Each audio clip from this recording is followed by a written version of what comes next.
ready to go? Ready to go? Yeah. I think so. Brian, you ready? Ready, all right. Good morning. We'll call this regular meeting of the Board of Supervisors for April 28th to order.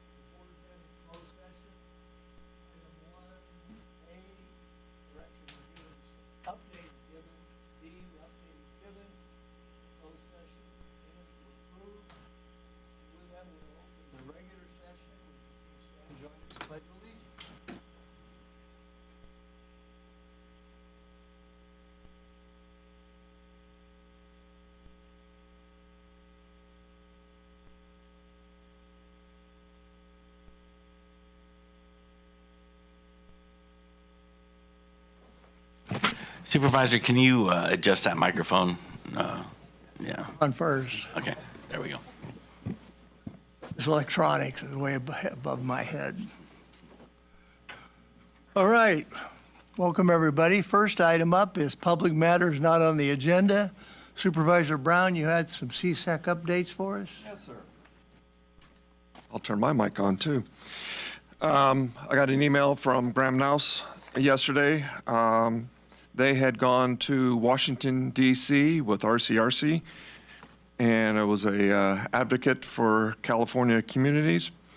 One of their updates was CSAC is supporting H.R. 4669, the FEMA Act, which includes a number of critical reforms and is awaiting action on the House floor. The bill, which NACO is heavily involved in crafting, would modernize FEMA and currently awaits the results of the President's FEMA Advisory Council prior to moving forward.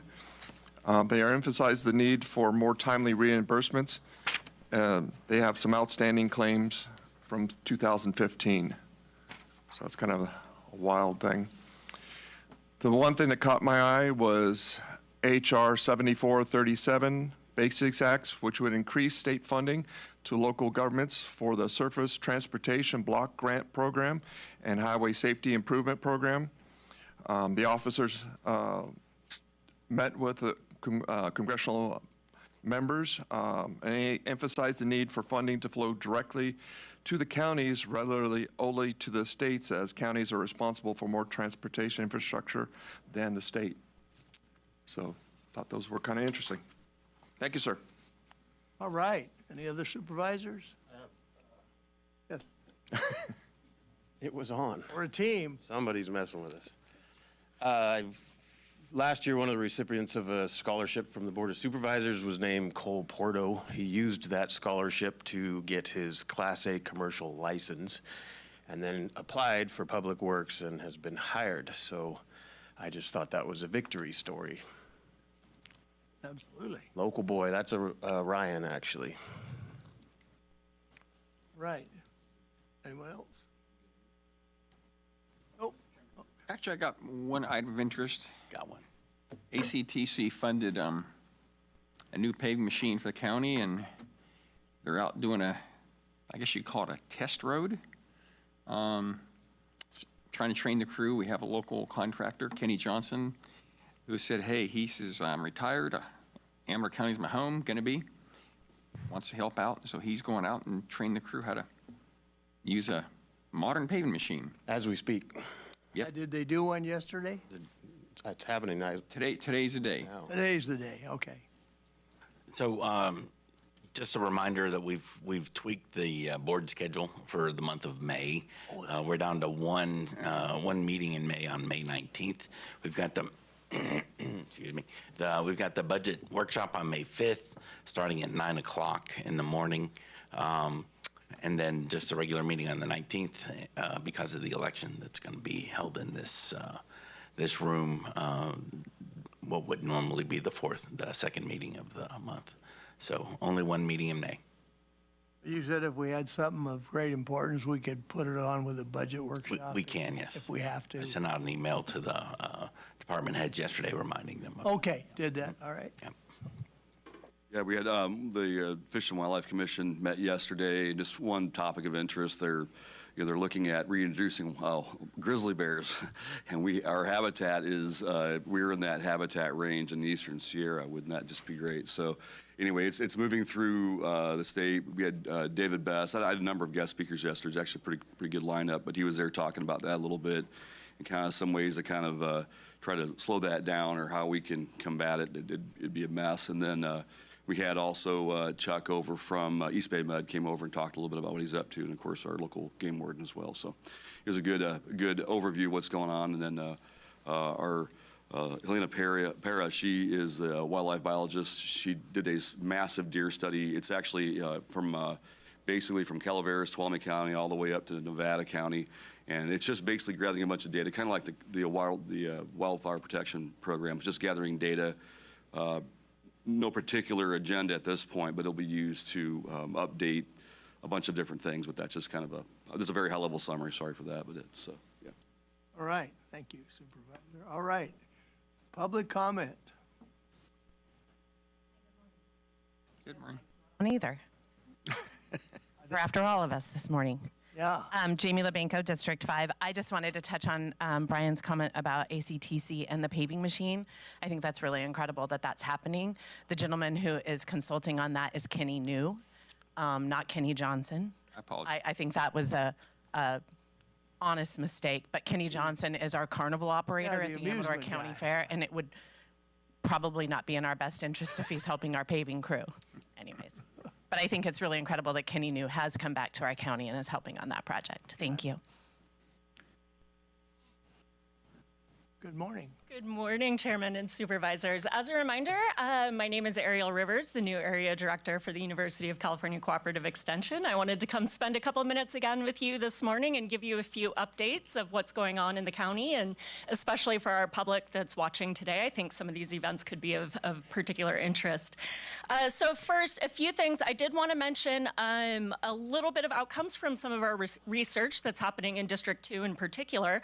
We have quite a bit of virtual fencing work, which is a novel practice for those that aren't familiar, that allows people to graze livestock in a system without relying upon fixed fence in time and place. So that is an incredible opportunity for many of our ranchers that are thinking about how they might be able to expand their ranges without having to build infrastructure. So we have a lot of work in the virtual fencing space that's going on currently within District 2, as I mentioned, especially focused on some invasive species management, barb goat grass, for example.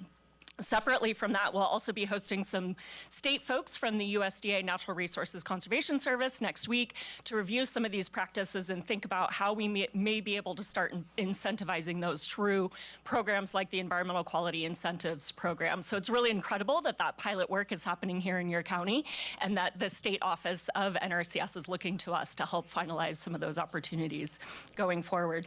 Supervisor Epperson, thank you for bringing up the predator issue with regard to grizzly bears. Of course, that is an ongoing issue that our staff are monitoring, in particular our advisor, Dan Macon, who has a lot of work within the predator livestock space. He's actively involved in those conversations with regard to grizzly bears. He's also monitoring very closely the work related to the movement of gray wolves as they're continuing to come into California. So he is actually going to be hosting an event on June 9th related to gray wolves specifically here in Jackson. That is not necessarily open to the public. That is an event that is particularly targeted to commercial ranchers so that they can learn about these predator issues and how they may be able to, or may be affecting their livestock operations in the future. So I want to make sure everyone's aware of that event. Again, commercial ranchers are the primary audience of that. All right, so moving on, just a couple of events that are coming up with our master food preservers. We have two, one on May 23rd called Spring into Preserving that will focus on specific crops that are present in the spring gardens like rhubarb and strawberries, and another one on May 14th called Mozzarella Mania Hands-On. You'll be happy to hear, Chairman, those do both have a small fee associated with attending them, but we are balancing the need for the public to be able to access these at low cost, so those are still relatively affordable for our local communities. Next up, we have a few with our UC Master Gardeners as well. one on May 16th at CNC Ranch and Community Garden called Let's Get Composting. That one is specifically focused on how gardeners and community members may be able to use composting. That is also helpful for all of you thinking about SB 279 and how we're mitigating some of the green waste into our waste streams. And then finally, on May 9th, the Master Gardeners are also hosting a plant sale. That will provide a variety of plants, vegetables, herbs, perennials, et cetera, that are locally adopted. They were started here in the county, but that also goes, those proceeds go to fund many of our programs as well. So I have a number of flyers for those in the room and all of you as well. Hopefully you'll be able to join us for some of these events. One thing too is UCCE looking at all into as far as stinkwort? I mean, I'm not joking. It's a plant, and it's really moving hard. Stinkwort? Stinkwort. Okay. I am not familiar right now. I am sure our team is working on it. I will look into that and get. I think it's going to be worse than star thistle. Okay. Excellent. Thank you for that. Any other questions? Thank you All for right. the updating. Thank you so much, supervisors. Have a great morning. Thank you.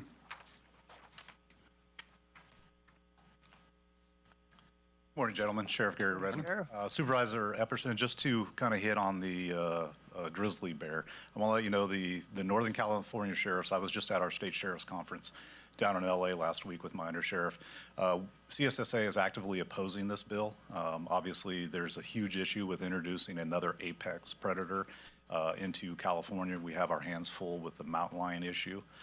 So we are trying to stay on top of this. Trying to reason with this, the author. I believe it's the same analogy of if a bear gets into your residence, just throw pine cones at it, and that will suffice. So that's the kind of mentality we are dealing with when we're looking at this. The good news is, as far as the mountain lion issue, our Ag Commissioner, Eric Mayberry, did let me know that USDA, the supervisor, is working on an MOU with me to allow me to use their USDA trapper for any type of public safety type risk. So we are headed in the right direction. Thank you. And one little side note too, the Fish and Game Wildlife Commission yesterday, we also offered our support to a bill by Heather Hadwick. It would decriminalize self-defense with protected species. Because right now, if you shoot a mountain lion or whatever, out of season, what have you, you get a thorough investigation. There's like some criminal charges that can be attached. This would remove those. So if you self-defend, it reduces the level of scrutiny, basically. I mean, they're not endangered. There's plenty of them. It's just a matter of if you feel threatened, you can be prosecuted. And people part of my contention is people either don't report it, which doesn't collect the data, which is very important to understand the predator column, or two, they get found out later and it becomes a real problem. But this provides a 24-hour window which to report it, and then it basically exonerates you from any further prosecution so long as you let the department know. That's kind of the objective of it, I believe. So that's moving forward. Yeah. Okay. Any other public comment? Yeah, on the lighter side, my fear is we're going to have the urbans trying to bring back Tyrannosaurus Rex with the DNA stuffing. Good. Put it down in maybe San Francisco. Might be a good place to start.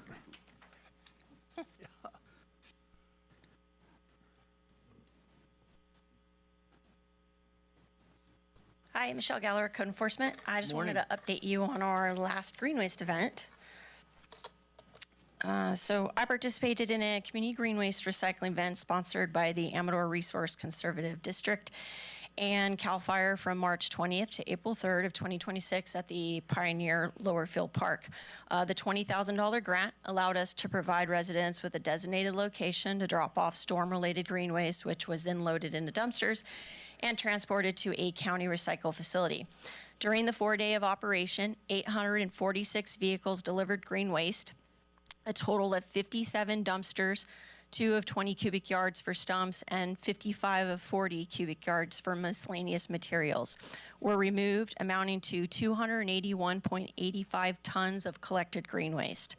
Total event costs, including labor, supplies, advertising, equipment, and dumpster rentals, was $27,016.61. Several companies assisted in collecting storm debris from seniors and disabled residents who requested support.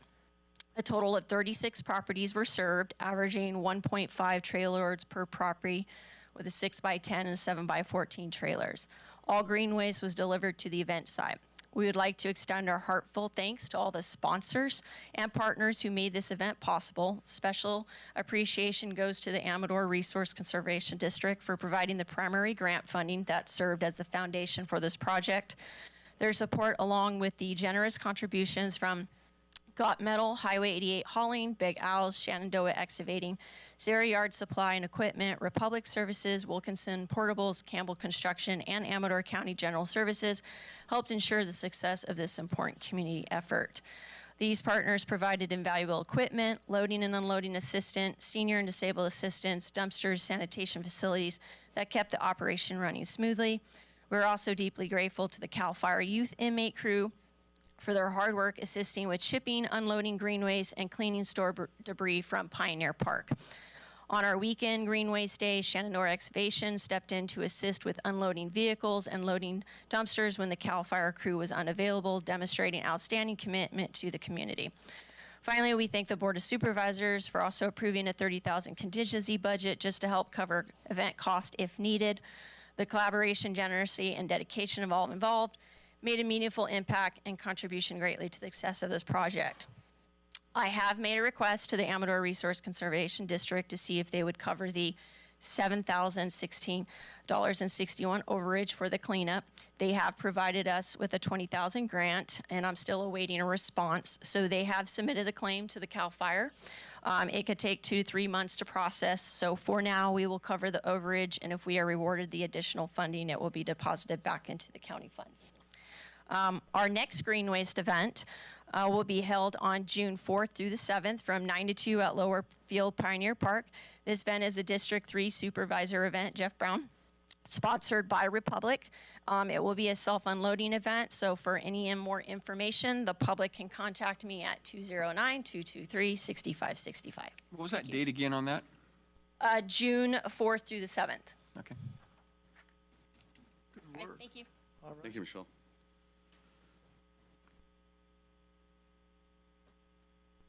Good morning. Good morning. Amanda Watson with the Amador Resource Conservation District. I just wanted to formally invite the Board of Supervisors and any members of the public. The Resource Conservation District will be having a listening session at the City Hall in Jackson on May 7th at 6:15 p.m. We're going to have a facilitated conversation about natural and working lands here in Amador County to try to provide insight to the Resource Conservation District strategic plan as well as regional strategic plan around agricultural, natural and working lands. And the goal is to, similar to the CWPP that we'll be hearing about later, about the broader landscape of natural and working lands. So we really want to hear from the community and our leadership about the direction of how we want to see the Resource Conservation District programming going. And I know you had a great conversation about the predator issues and things like that, that's not our primary focus now, but hearing from the community and really helping that to shape our future programming. So again, that's on May 7th at 6:15, 33 Broadway in Jackson. So just wanted to formally invite any of the Board of Supervisors and public to attend, and I'll have a QR code and a flyer in the back for some other additional surveys and ways to participate. So thank you for your time. All right. Thank you. Any other public comment? Any Zoomers? No, not at this time. Anything else from the board? All right. With that, we'll close the public comment period, and we will move on to approval of today's agenda. So moved. Second? Motion by Supervisor Onetto, second by Supervisor Brown to approve the agenda as presented.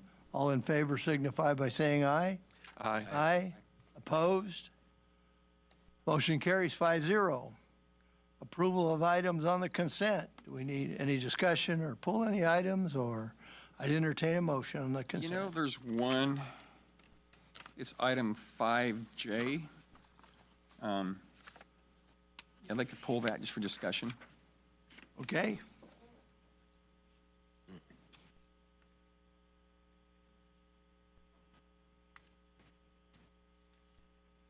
Five J.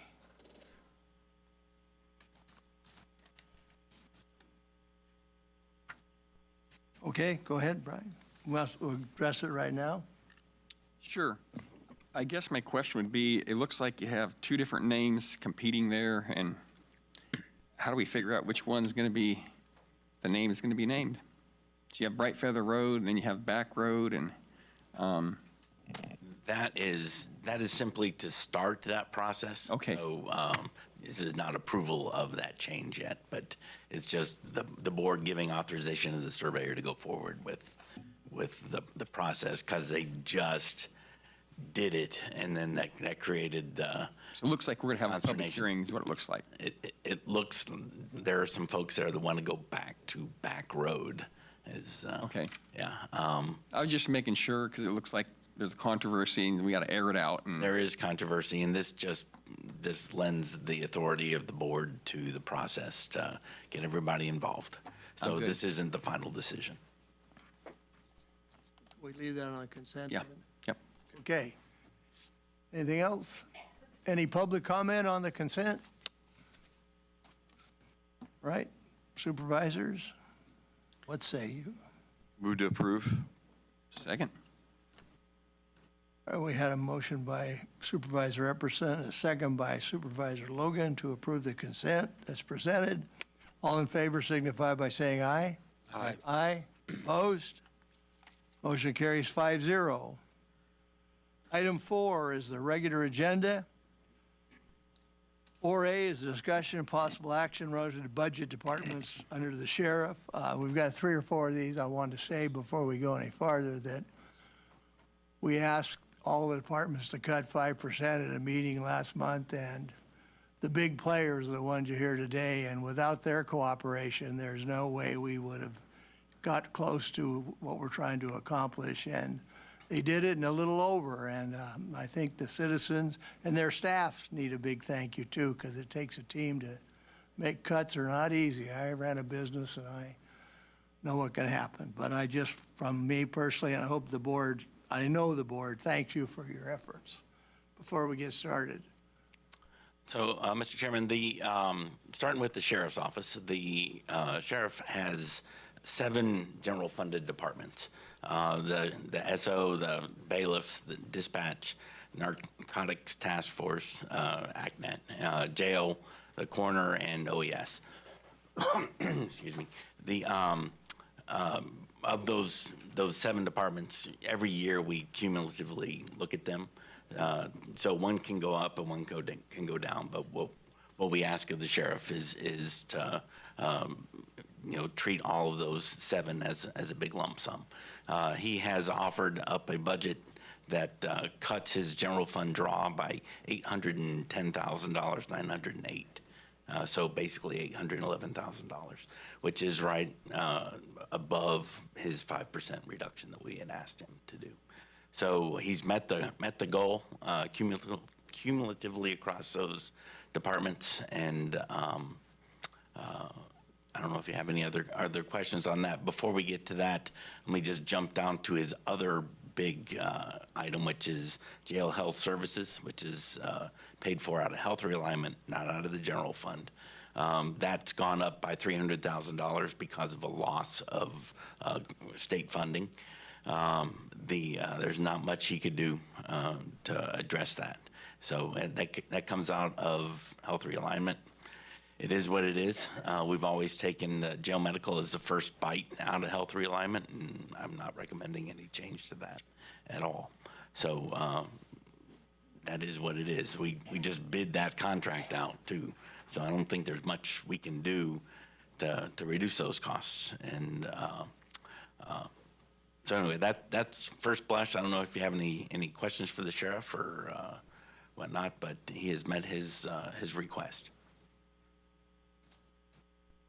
Welcome, Sheriff. Thank you. Good morning, gentlemen. Mr. Chairman, thank you for that. I do want to thank my undersheriff who is sitting behind me, Jarrett Benoff, and my fiscal officer, Kim Long, for their tireless work on this budget and making sure that we stay within our budget every year. I also want to thank the CAO for his work and collaboration with us and Kim Holland. There's a lot that goes behind the scenes on trying to meet these numbers. We have a big audience today, so I just want to take a brief moment, if you gentlemen will indulge me, to kind of educate and maybe go over some of the budget. So there's a lot of misinformation out there of what exactly the sheriff's office budget. As the CAO talked about, I always say there's 8 budgets. There's 7 that are general funded. So when you look at our budget overall for this coming fiscal year, we're going to be $26,718,000 for our total budget. Within those budgets, the majority of each budget it always comes back to salaries. That is our biggest expense in Amador County, and that's really with any law enforcement agency, it's people. I don't have control over that. The board sets the salaries for everybody, including my salary. The market sets what the market is in law enforcement. I can tell you that the market is high for law enforcement officers. It's very, very difficult to get people into this profession, and they demand a high salary. That, unfortunately, is just the facts of life. We have zero control over that market. The other is our operating expenses. Those are what we call those line items. And the budget is fluid every year. The line items are, that's kind of the way the auditor tracks, and we were able to track a lot of information on how we spend and where that money goes. But as far as going over line items, I can tell you overtime is a line item within these budgets. Every year we go over our overtime. We have not increased overtime in over a decade. What's increased? Our salaries. So it's one of those where we're never going to meet, because when I get my budget packets, the CAO is saying, unless you have the money, unless you can bring the income, we're requesting you do not increase these items. So we've really kept them the same. So we do a lot of juggling throughout the year. And as Chuck said, at the end of the year, it's that overall number that we have to be under.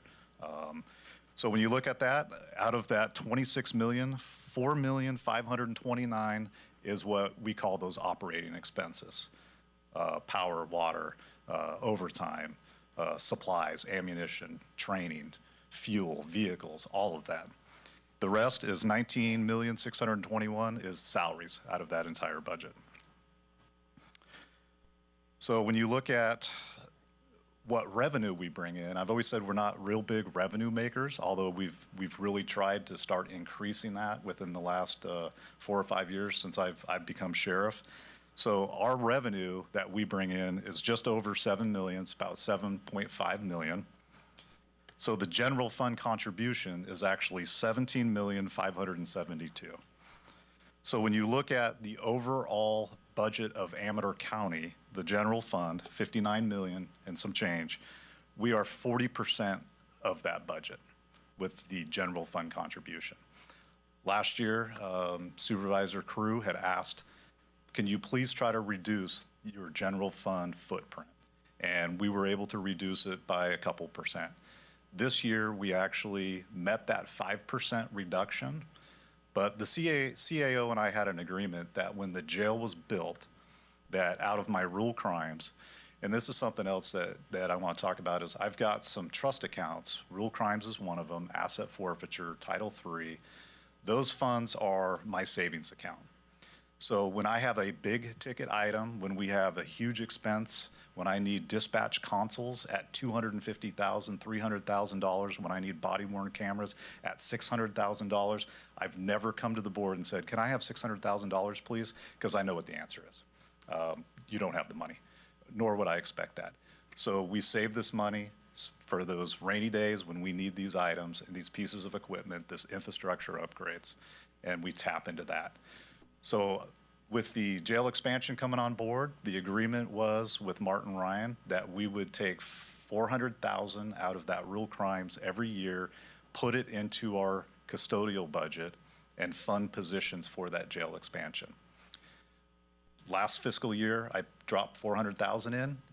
We'd never hired those positions. Like I said, it's extremely difficult in this environment, although my staff has been doing an amazing job on increasing our numbers, not only in the operational side, which is deputies, dispatchers, but in the custodial side.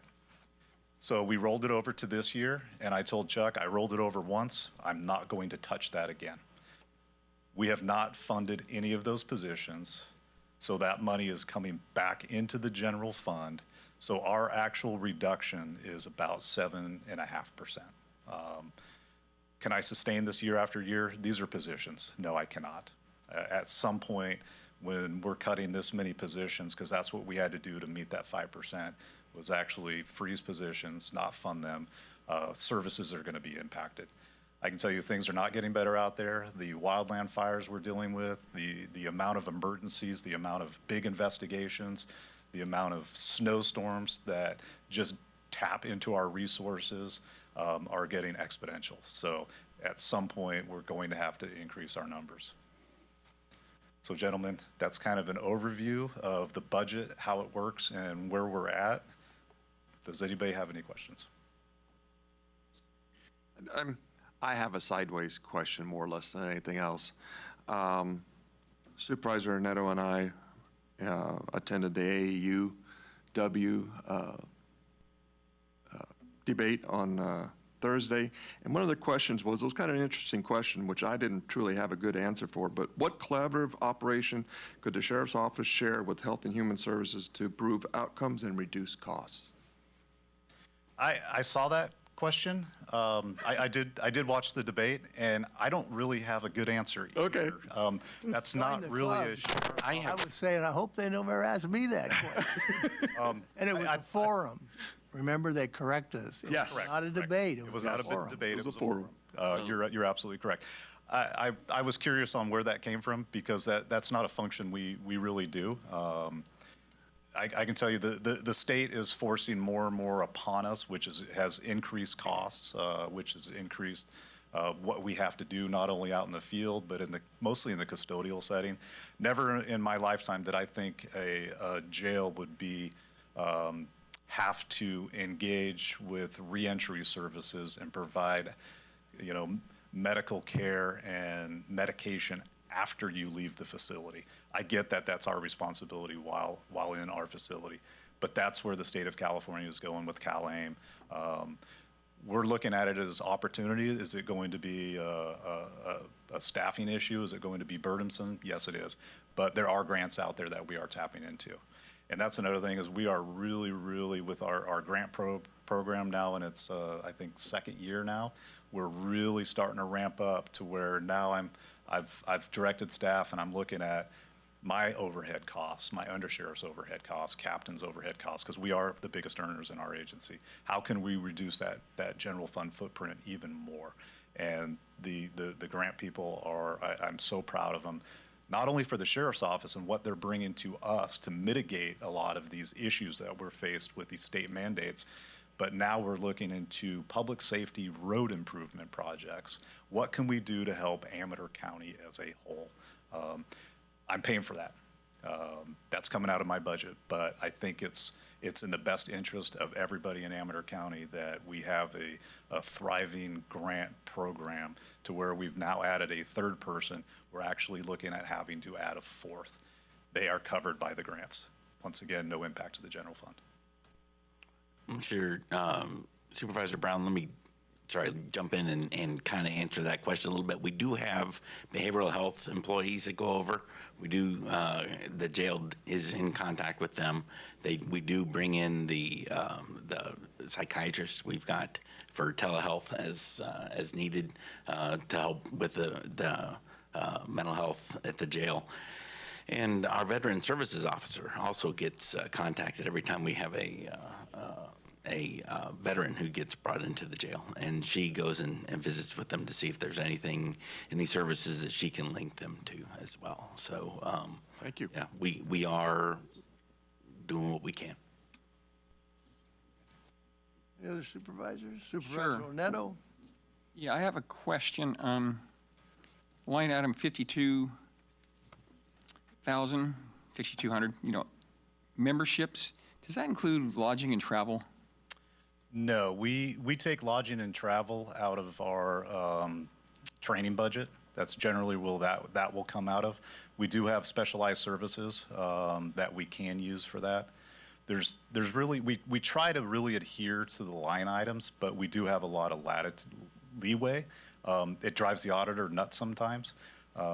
we will get to where we're over budget on a certain line item, and then now we've got to kind of move funds around and tap into a different line item.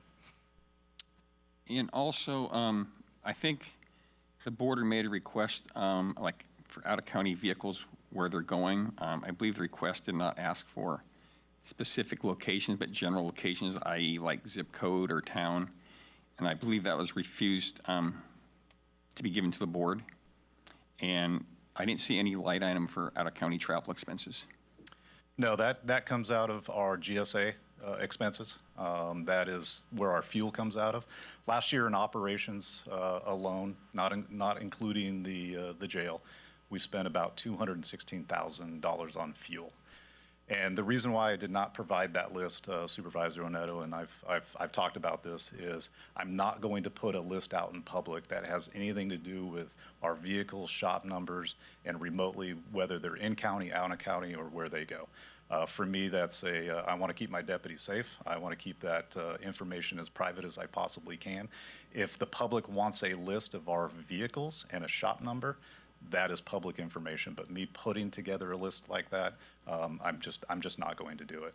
And when we look at the take-home vehicle program, I go back to, and I've talked to the board about this, I go back to why did I implement this program? One, it was implemented for COVID. I've kept it on because I saw the huge benefit of not only attracting people to this agency, but retaining people at this agency. That is one of those benefits. I have to constantly come up with things that don't cost me a whole lot of money, because pay is a huge part of it, but pay is not everything. It's providing a gym, it's providing an environment, it's providing equipment, it's providing a take-home vehicle to where they could leave this agency, make $50,000 more, but I want to keep them here. I lose one deputy, that's $55,000 to go through the academy and another $100,000 in training. I will take a conservative guess on what I pay extra for these people to take their cars home. Maybe $20,000.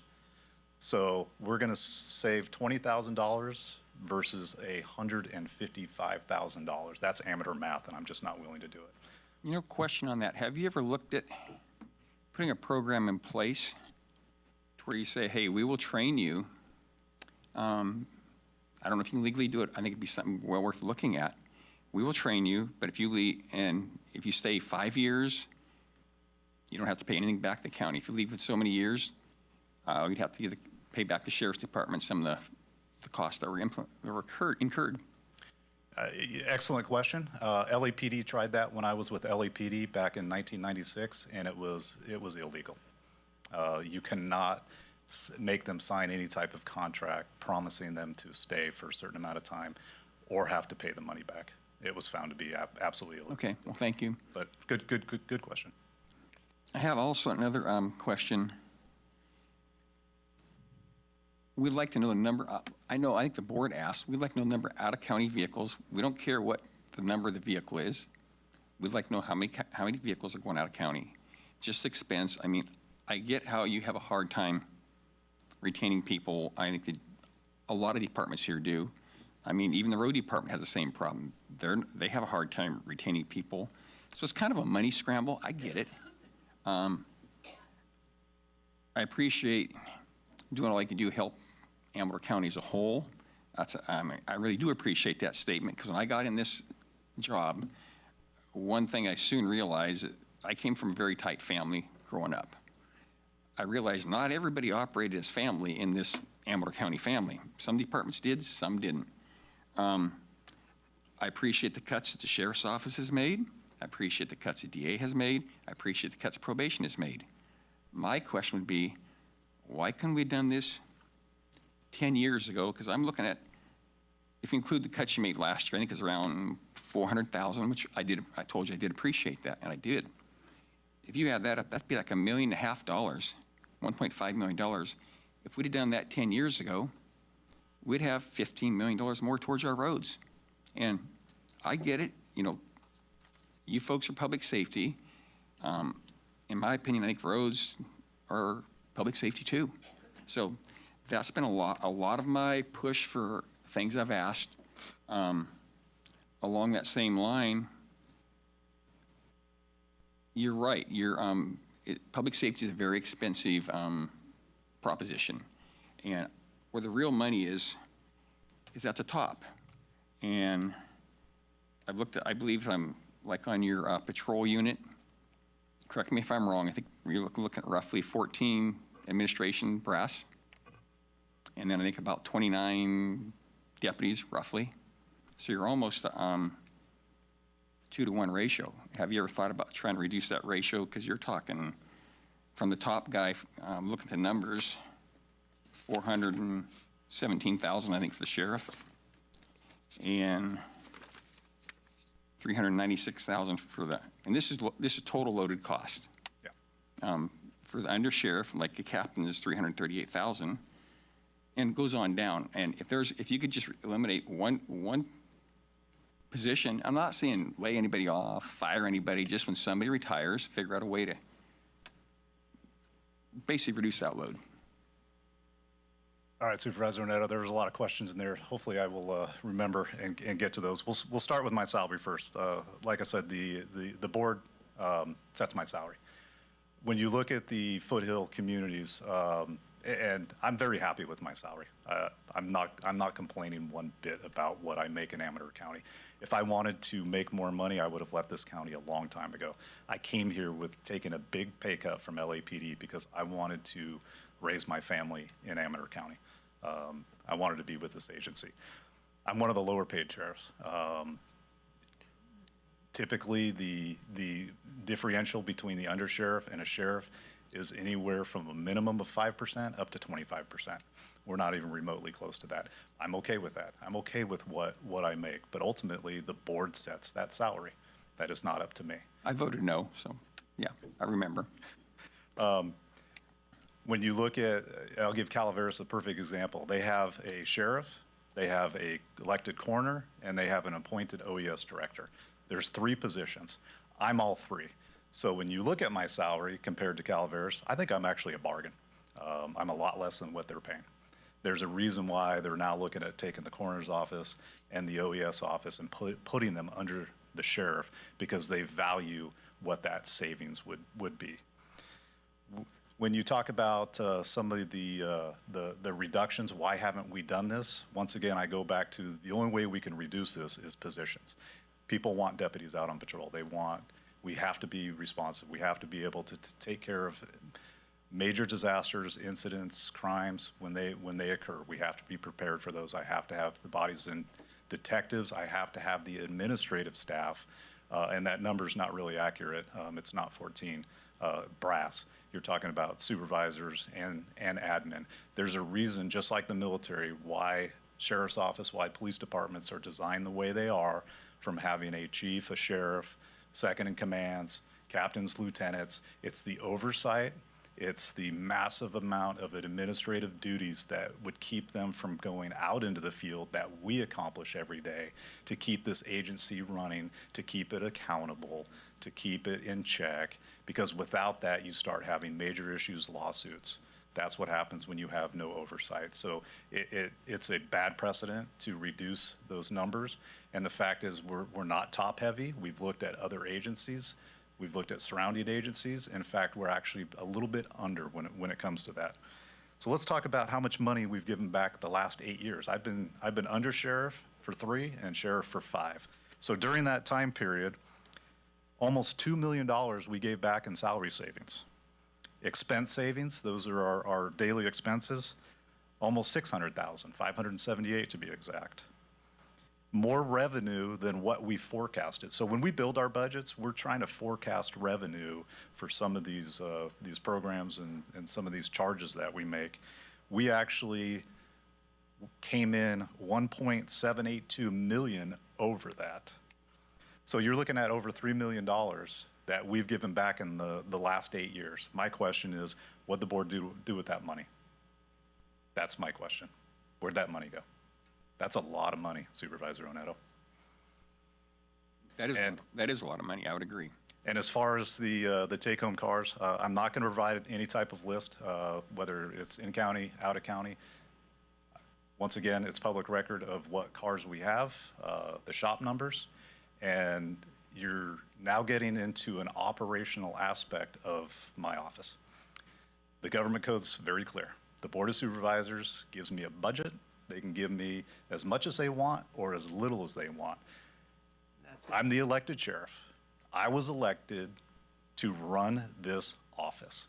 If I don't run it in the right manner, if I make mistakes, which I do, if I run this agency into the ground, if the people are not happy with what I'm doing, there is a process. I do not get reelected.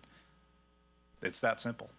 The operational aspects are 34 years of me being in the military, law enforcement, every single position in this office, including undersheriff, is what I do to run this office. And I do what's in the best interest of the people of Amador County, no matter what. That's how I make decisions. So let's please not get into the operational aspects of how I'm going to run my office. That's between me and the people of Amador County. You can disagree, you can be vocal, but let's leave it at that, please. All we're doing is asking questions, All which right. I think is our job. This is a budget hearing, so let's talk about today. Did I get to all Dollars your and questions, Supervisor Oneto? Yes, thank you. Thank you. Any other questions, supervisors? Any public comment? Anybody on Zoom? No, not at this time. All right. Thank you, Sheriff, gentlemen. thank you for your candor. We're bring it back to the board. Well, I will say this. The sheriff met basically the goal. Deal's a deal. I'm good with that, yeah. There's always next year, but what I'm looking at is just, hey, we're upside down. We know, we know, we know. Where's the money? Yeah, so I get it. We're looking for a motion. Actually, we don't need a motion, we just need direction. And if the board's Said happy possible. with this, then we'll include this in the preliminary budget that we have to approve before the end of June. So, Okay, Very good. by consensus or yeah, just generally by consensus, that's Okay. what we do with, move forward? unless you give me right. direction, that would be per motion to do something different. Oh, got it, okay. So by consensus, we're going to recommend that 4A becomes part of the budget hearing on the 5th of May when we vote on it then, right? Correct, yes. Okay. Just a real quick point of order. Are we on 3A or 4A? It is 3A? Okay, just making sure. Yeah, I just want to make sure for the record, we hear the audio. It's actually, You know, they added one. I was going off an old printed one I got Thursday. there you go. Okay, very good. I just want to make All sure right, we're clear. 3A, all right. Yep, there you go. Thank you. Okay, thank you, Sheriff. Next up is 3B, discussion and possible action to review the budget departments that fall under the purview of the district attorneys. So to set the table here, the district attorney has also met and actually exceeded his goal. We had asked him to cut $232,000. He actually has cut $256,000. So he's exceeded his goal significantly. Do you have any questions for him or? No, I appreciate your example. Yeah, again, deal's Move a on. deal. We asked them cut 5% and they did a little better. Wish we'd done it 10 years ago. Another sidebar. I will speak to that. Yeah, I was hoping you'd come. Thank you, gentlemen of the board. I want to thank County Council. I want to thank Chuck Eiley for their help in the budget process, administrative staff. I want to particularly shout out to Kim Holland, who's helped my office out immensely. But if you're going to talk about, I wish I would have done that 10 years ago, Supervisor Oneto, you need to be aware of some facts. We did a 10-year study. And do we have copies of that, Kristen? Just happened to have them. Okay. We did a 10-year study. Maybe you weren't aware of this, but if we, the budget process is an inexact science. It always has been. You estimate what your expenditures are going to be. Sometimes they're higher, sometimes they're lower. You estimate what your revenues are going to be. Sometimes they're higher, sometimes they're lower. Excess revenue does not get to stay in our department. We don't get to encumber it to make building repairs or other things. It goes to the county general fund. If we have salary savings because we can't fill positions or because somebody's left early, there's 2 or 3 months before we can fill it. That all goes to the county general fund too. So in the last 10 years, Supervisor Neto, this office has gotten back $3,593,096 back to the county general fund. And that includes this year, we're tracking at $640,000 going back to the county general fund this year. That's a lot of roads. In fact, I would like to know where that money's going for the last 10 years. Well- That's over $350,000 each year that this office has given back to the county general fund that you've had. So when you say that, I take umbrage with that comment.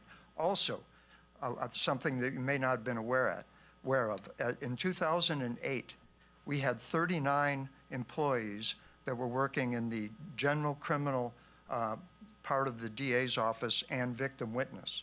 39. As of the beginning of fiscal year 26-27, we'll have 28. That's a reduction in staff of 29%. Is that total employees? Yes, Okay. 29%. And you asked me where the money That's went. a You asked me where the money significant went? loss in our ability to provide services to constituents of the entire county, including District 5. You asked me where the money went? Yeah, Well, if I look at fiscal year 2016, 2017 budget, it was $3,763,000. That was your final budget. If I look at fiscal year 2025, 2026, your final budget is $6,122,000. So I think maybe the money went back in the DA's office, at least part of it, if not even more. If you figure over the years how much went back in. So it went from just roughly 3.7 million. That was 16, 17. 2017, 18, a little over 4 million. 2018, 19, 4.2 million. 19, 20, 4.3 million. 2021, 4.4. 21, 22, pretty much 5 million.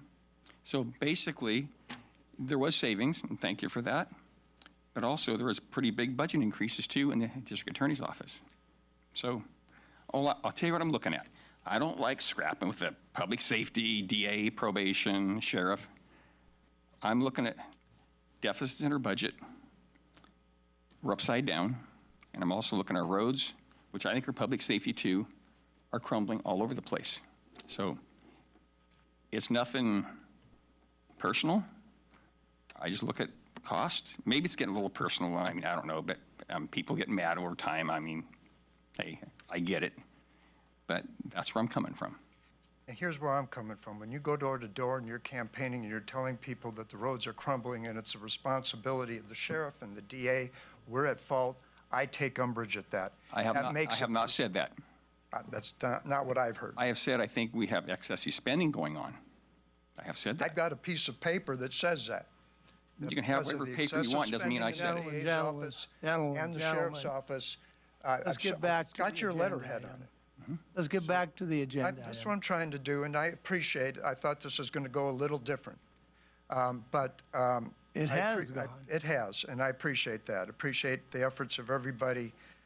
You know, we came in here, we were supposed to cut 232,000, a little bit over that. We did it, 5.5%. The way we did that is that we filled the DDA, we froze, last year the board froze a DDA 3 position.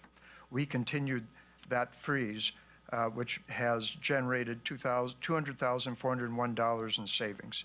Second, we added a freeze on a second vacant position. It's a DDA 2 position. It's currently filled, but it's going to be vacant effective 6/1/26.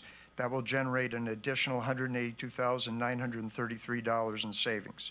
Third, we eliminated 3 extra help DA Investigator 2 advanced positions, generating $193,309 in savings. An addendum to that is that we're asking to add a DA Investigator 1 basic position for hire in fiscal year 26-27. That would be, this is the basic level. It's a starting level. It comes in at $164,660 as an expenditure. That still when you take a look at what we were spending for the 3 extra Help DA Investigator 2 advanced positions, generates $28,649 of savings. That person will be doing, it will be a general criminal assignment, and 40% of their time will be welfare fraud. That is going to be funded by money from HHS. We do have a welfare fraud problem in our county. I remember my friend Matt Zanzi, now deceased, said that money is for the truly needy, not the truly greedy, but we sometimes have some truly greedy folks in our county. That general criminal assignment is very much needed. We have an uptick in some very serious crimes in our community. And when we get them, they're not always ready to go to proof beyond a reasonable doubt. That takes a lot of time, a lot of effort on our part to be able to do it. One of the duties of that new investigator, Supervisor Neto, and I'm sure you're aware of this, that there's a very significant financial crime in your district that I know you're aware of. And when that comes to our doors, we are going to have a lot of work in that case, and that will fall to that general criminal investigator. I appreciate that. Thank you. And also, we are asking to keep the DDA 4 position open. We got to have some hope. We got to be able to land a serious, experienced prosecutor that can take some of the load off of Chief Assistant Caitlin Casey and myself. And we have a part-time annuitant who's been of amazing help to us. So we have to have somebody else who can take some of that load off so we can get back to doing some of the administrative duties that have, so when you're in court all the time, they sort of fall by the wayside. That's included in this budget, though. That's included in this budget, and Okay. still, the 5.5% savings includes adding the basic DA Investigator 1 position. And if there's any other questions on that and the need for that, my chief investigator, Brandon Cohn, can address those. But Supervisor Neto, last year you had a comment that we took to heart, and it has led to some savings, and we thought we'd report on that. You had wondered about can the DA's office save some money on our legal books? In this case, it was Westlaw. And I want to turn it over to Kristen because there's several things that we did this year that have generated savings in our operation. Kristen, Good morning. Good morning. Morning, Supervisors. Good morning, Chuck, administration. I've had the privilege of working for the Office of the District Attorney since 2024, and being fairly new to the department, I've approached our budget with an unbiased accounting perspective. My knowledge of how the district attorney has been fiscally responsible year after year comes from the verified data within the auditor's finance system, combined with my approach to fiscal acumen. We maintain expenditure control in multiple ways. We're always looking at it throughout the year, looking at different contracts, processes. However, I want to address 2 areas of significant cost management. In partnership with County Council, thank you, County Council and Ms. Creech, renegotiated our Westlaw legal software contract and merged County Council with our office. This merger was originally slated for January 2027 upon expiration of County Council's contract. The good news is that we're able to make this happen effective May 1st, 2026, for a combined departmental savings of $1,250 for this fiscal year.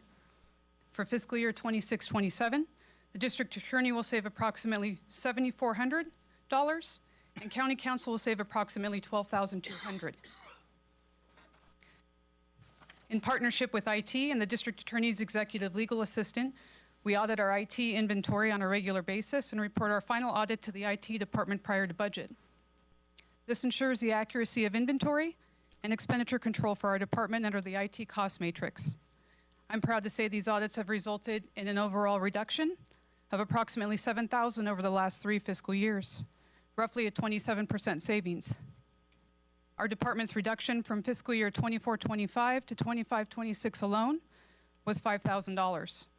During the same time, the IT department's overall cost increased $34,167.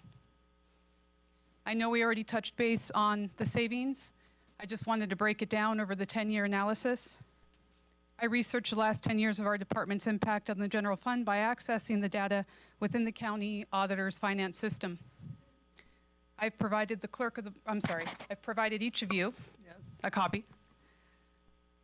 For our current fiscal year, which I counted as the 10th year for research purposes, the offset of our department's impact on the general fund through salaries, services, supply savings, as well as additional revenue is trending at a savings of $640,000 for this year.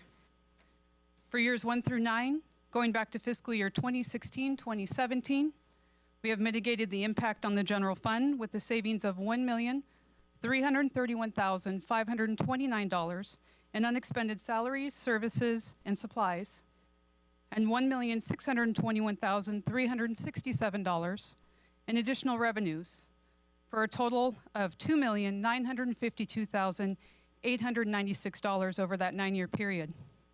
This number does not include the current fiscal year savings trend of $640,000.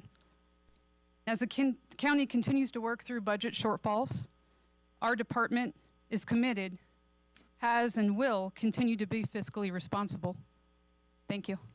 Thank you for the numbers. If you have any questions about the basic investigator addition, I would refer those to Chief Investigator Bill. If you have any questions. I happened to touch base with him yesterday, and he made it very clear what it was doing. I don't know, did you get everybody? No, Supervisor Crew, I only met with you and Mr. Brown. Okay. Are there any questions? Good morning, Board, by the way. Mr. Chairman, Chatham County Council. As the District Attorney said, as kind of a brief overview, as part of the mitigation of the deficit to the general fund this year, we looked at the finances of the Investigative Bureau within the DA's office. All of the seats are filled currently, so without going into layoffs and laying off people that are paying into retirement and might be starting new families, so on and so forth, I looked at the 3 retired annuitant positions. These are gentlemen that have done an amazing job for us, and I have no complaints about their work product, but this was entirely designed to be a stopgap for full-time employment somewhere along the way, and due to other circumstances, we've had these gentlemen working for close to 8 years. So that broke into how we could save some money on that front. The 3 positions that are currently occupied half-time by the retired annuitants represent $193,309. That's 2 days a week, every week, by 3 people. By eliminating that expense, we save the county that full amount, but we don't recover the revenue that some of those positions are funded by, mainly by HHS and the investigation of welfare fraud. So I went to HHS and discussed our current situation and how we could save money. Ultimately, we've talked about a contract going into 26-27, which would pay for a DAI 1 position, a starting wage, at about 40 to 50% recovery from an outside source. So ultimately, by that switch to a DAI 1, which is an entry-level DAI 1, we saved the general fund $101,816. So that added to the overall, reduction to the general fund of 5.5%. Are there any questions about that? I think one important thing you said is that commitment from HHS is a solid number. It's under contract. It's not just an estimate. It is. They've agreed to pay for that fiscal year 26-27, $73,169 of that person's wages. The rest of his time or her time would go toward the county or the district attorney's office general crime. So that is what the district attorney was talking about. Of course, the financial crime that we're looking at, they're extremely laborious, but there are also general crime issues that come up with the attorneys on a daily basis that we only have 2 investigators in the office to cover. So that will help mitigate some of those workload issues. Thank you. How many investigators do you have overall? Would it be like 8 plus the 3 time that are going away, being replaced by 1? Would that be correct? Overall, I have 7 full-time, including myself, and then the 2 annuitants that are still on the books. working currently. I have a unfilled retired annuitant position that we didn't fill for the specific purpose of this kind of scenario. Okay. Any other supervisors? I just got one question. I mean, do we feel like we're capturing all the CDCR expenses? I mean, I know there's plenty there. I mean, do we feel like that, I mean, I know that there's a lot there, but I mean, do we feel like that all the work we do with them, that they're actually paying for the full load, or how does that impact the department? So the only people that aren't in the fully funded positions, I think that's what you're talking about. Yeah. Yes, it's that and more so. In many cases, when both Kristen Pignata and the district attorney talked about excess revenue that falls to the general fund at the end of the year, a lot of that's generated by the investigators. For instance, in both welfare, auto fraud, work comp, and sometimes in the prison structure, we end up giving revenue back because we can't forecast the hours that are required of us by caseload that is delivered to us. We don't generate caseload on our own. We're not out there in the prison yards or out there looking for stolen cars. The caseload that comes our way is by way of those departments. And yes, they do recover every penny and then some. Very good, thank you. All right, we're ready for public comment? Any public comment on the DA's budget? I do have one question. You said earlier, Supervisor Brown, about the question at the AUW forum. The CCP, California Correctional Partnership, every year gives $150,000 to HHS so they can, they put that towards a psychiatrist that comes to the jail to service that, the jail population as one of her duties. And without that input, we would not have been able to get a psychiatrist, because a starting staff psychologist at CDCR at the time was making $300,000. So in order to recruit a psychiatrist, we had to bring even more, and they couldn't do it.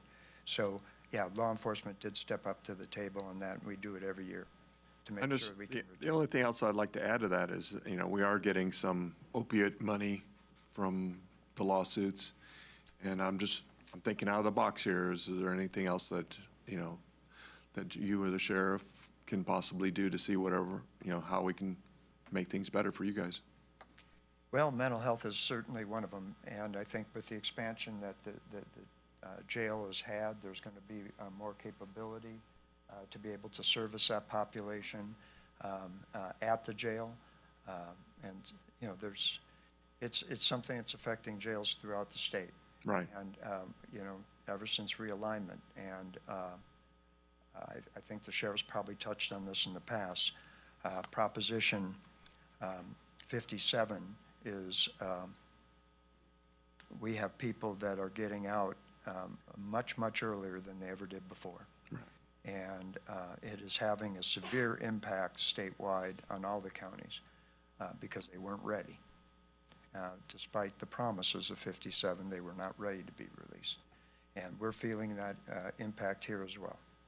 I can talk with you one-on-one. I can give you some direct examples of what I've seen. Thank you. All right, public comment? Zoomers? Not at this time. All right, we'll bring it back to the board. It's the same situation. We're just going to recommend by consensus that this is on the May 5th hearing. Well, this will be wrapped into the preliminary budget in June. So we aren't going to hear these budgets on May 5th. Oh, okay. But there'll be another chance to. There will be another chance at the preliminary hearing if you want, but we're not going to go department by department. No. This is serving that same purpose as the workshop, but the board had directed me to take public safety and public works to a regular meeting. All right. Where we are. Made by consensus? Yes, good, thank you.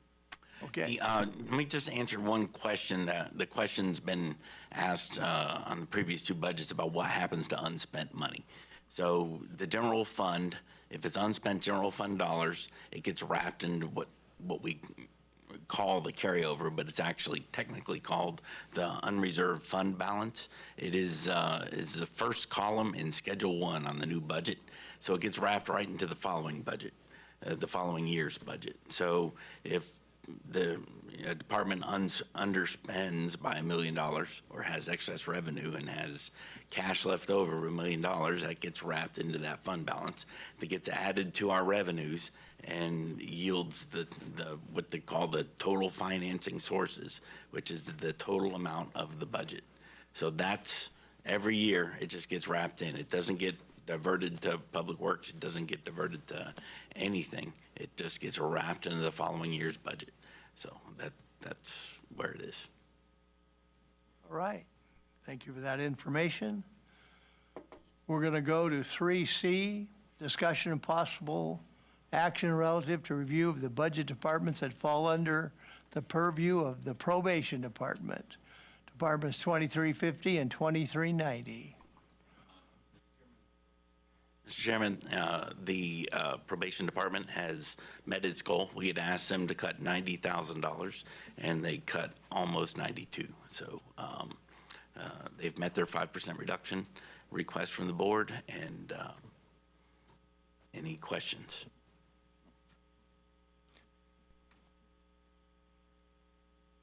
Oh, here he is, hiding in the back. Good morning. Brodell, Chief Probation Officer. Good morning, Supervisors. I just would like to highlight one thing. Most of our savings this upcoming year is from salary savings from the 2 positions that we have yet unfilled. One of them you've approved us to hire already. The other one still remains frozen, but those savings you see account for those 2 positions. With a projected hire date of possibly September 1st. We are in the middle of a recruitment right now to still get fully staffed. I'd like to thank the Court Executive Officer, Andrea Sexton, for being here. Judge Day couldn't be here this morning. She started a civil trial this week. I thank Kim Holland and Chuck Eiley for all their work with our department, and I'd also like to thank our fiscal tech and my chief deputy, Sarah Hale, and Jennifer Mindrup. They've done a great job in getting this budget prepared for you all today. But that's where we stand right now. I can clarify a couple things as the chair of the Community Corrections Partnership that the DA just referred to.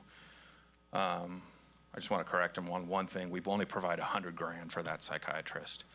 So I don't want to get technical, but I don't want to think it was an extra $50,000. But the Community Corrections Partnership, that's budget 2390 you have before you, is also the partnership that funded almost $8 million of the jail, $8 million of the current jail. So that's a substantial salary savings for this county, and that was done in order to meet the current mandates. As far as our department goes, when it comes to a lot of those health mandates that have now fallen on the sheriff, as you know, my predecessor, Chief Bonini, was very resistant to doing any duties that didn't didn't have a funded mandate by the state. And I'm of the same mentality at this point. While I'm sure the sheriff would like me to get on board with a lot of the Cal-AIM stuff, I've made it very clear to him, and he's very understanding. He's not at all misunderstanding that he knows that I don't have the staff to do that, as other probation departments have entered into MOUs with the sheriff to handle that.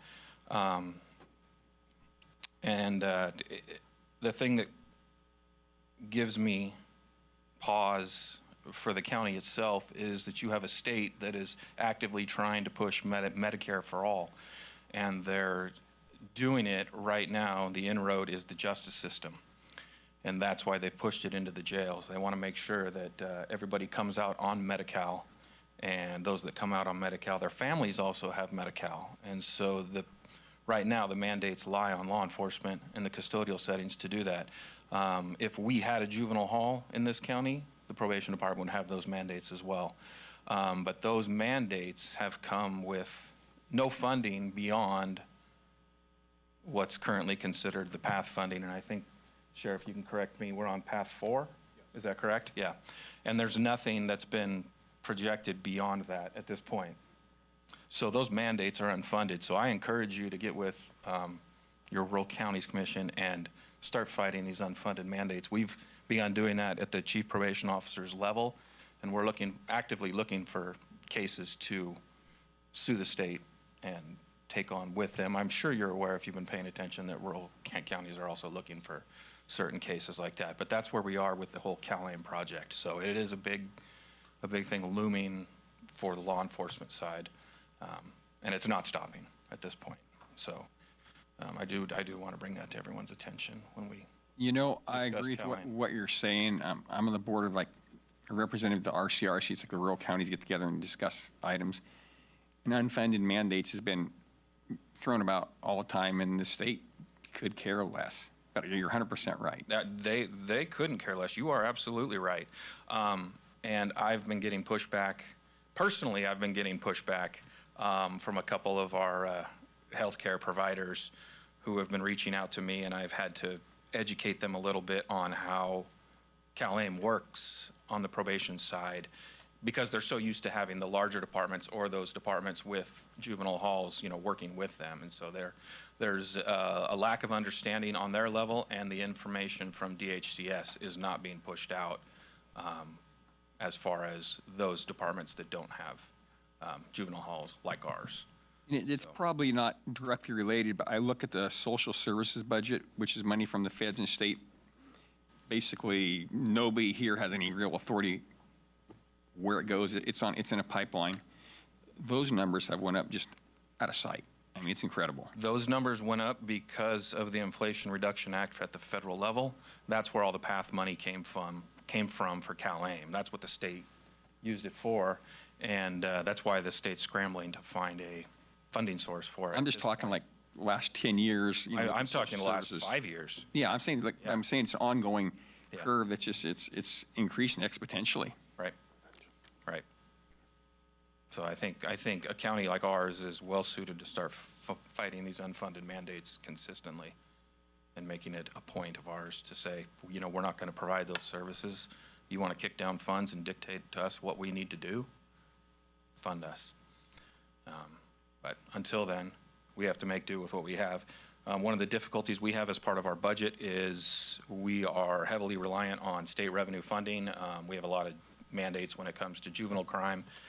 I like to tell people that juvenile crime is the sausage, but nobody wants to see how the sausage gets made, and a lot of it's confidential and we can't show you. But the funding sources that we do have don't even get revised until next month a lot of the time. So as we all know, the governor's revised budgets due, the 14th or something like that. So we make our projections based off what we're forecasted from the state. The state is still saying they're going to cut pretrial funding, which thankfully the court, again, CEO Sexton is here, but she can confirm for you, but she doesn't need to. I don't want to put her on the spot, that the pretrial funding has been cut. A lot of the pretrial funding has been cut. They have not given an indication that it's going to be restored to its level that it has been in the last couple of years. And that's a service we provide for the court. So if it doesn't at least stay at the floor that it's been at, well, then we're going to have to decrease those services too. And those are going to be more offenders out in your community unsupervised. And we don't want that. I don't think anybody wants that. So they're doing their part, campaigning through the Judicial Council, and we're doing our part, campaigning through CPOC and lobbying for those funds to remain in place, since the laws are there that mandate them. So, Here comes Andrea. oh. Good morning, members of the Board of Supervisors. Andrea Sexton, Court Executive Officer from the Amador Superior Court. As Chief Brodell mentioned, each year the court receives funding through its allocation to the judicial branch for pretrial services. Typically, the court reserves 20% of that funding as part of its administration of those grant funds. For fiscal year 26-27, the court intends to push the entire amount of funding that it receives for pretrial services directly to probation to fund the critical services that it provides. Although we don't know yet what the final amount will be for 26-27, the indicated amount as proposed is $141,987. As Chief Brodell indicated, that is a reduction. In the past 3 fiscal years ago, we were at $200,000. For the last 2 fiscal years, they reduced that to $150,000. for a court of Amador size. This year, they've reduced it again. For the Cluster 1 courts, these are our 2-judge courts like Amador Superior Court. They've reduced the funding for all of those 2-judge courts to that $141,987. That is, of course, subject to the May revise and then the final budget that's adopted, which will be approved by the Judicial Council at their July meeting. But every indication we have, unless something drastic happens, is that that funding amount for pretrial services will be at the $141,987. And I also just wanted to note that the services that probation provides are imperative to safety in the community, particularly around the offenders who are awaiting their trials, and to juveniles, the juvenile offenders. Court appreciates the work that probation does. Thank you. Thank you. Thank you.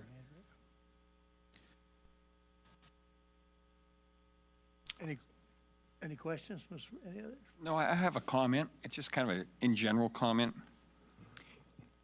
Looking long-term, I see a collision course coming between dollars to the county for county services in general versus state mandates. A lot of things we do as a sheriff, probation, DA, departments are state mandates, or a lot of stuff we're done trying to meet those requirements. I was talking to a gentleman the other day, and he told me something kind of blew me away. He told me he was the first paid deputy, or his father was the first paid deputy in Amador County. I thought, well, we had a lot of sheriffs, whatever. So I thought, no, he's not right. I think, wait, he said paid deputy, and his sheriff was, his dad was Ronnie Curran, and he said, yeah, what happened was Carl Josie was sheriff, Babe Martin was under sheriff, and they were tired of getting up at midnight, 1 in the morning, 2 in the morning, and running out to go to call. So they went to supervisors, hey, we need a deputy at night. So supervisors, yeah, you're right. They hired a deputy, his dad, Ronnie Curran, and he told me a story. He says his dad would get in their station wagon, drive to Carl Josie's house, get in the sheriff's car and go out and patrol at night, get done, go back and park in the morning and go home. So at that time, I would think, as far as patrol staff, we had 1 deputy, 1 undersheriff, and 1 sheriff. And I understand we had the free love and drugs and culture, and it's paid a lot of sour dividends, and probation, DA, and the sheriff are having to deal with that. I get it. It's a real problem. But what happened to our culture, it's just food for thought. I find it interesting. A meeting could last for months, Brian, talking about that subject. Any other public comment? Any Zoomers? Not at this time. Bring it back to the board with same thing by consensus? Yep. No problem. Thank you for your time. All right. We don't have time to do public works, I don't think, before the public hearing. Okay. Well, okay, so we're going to take let's take a 10-minute break. We'll come back and do the 10:30 public hearing at 10:35 and let some people get back to work. Although I'm sure you're enjoying your time here with us this morning. So, meeting is adjourned for 10 minutes.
Call this meeting back to order, and item 4A is a public hearing on the surveying department request to hold a hearing for easement abandonment certificate of merger, blah, blah, blah, blah, blah. We'll open the public hearing.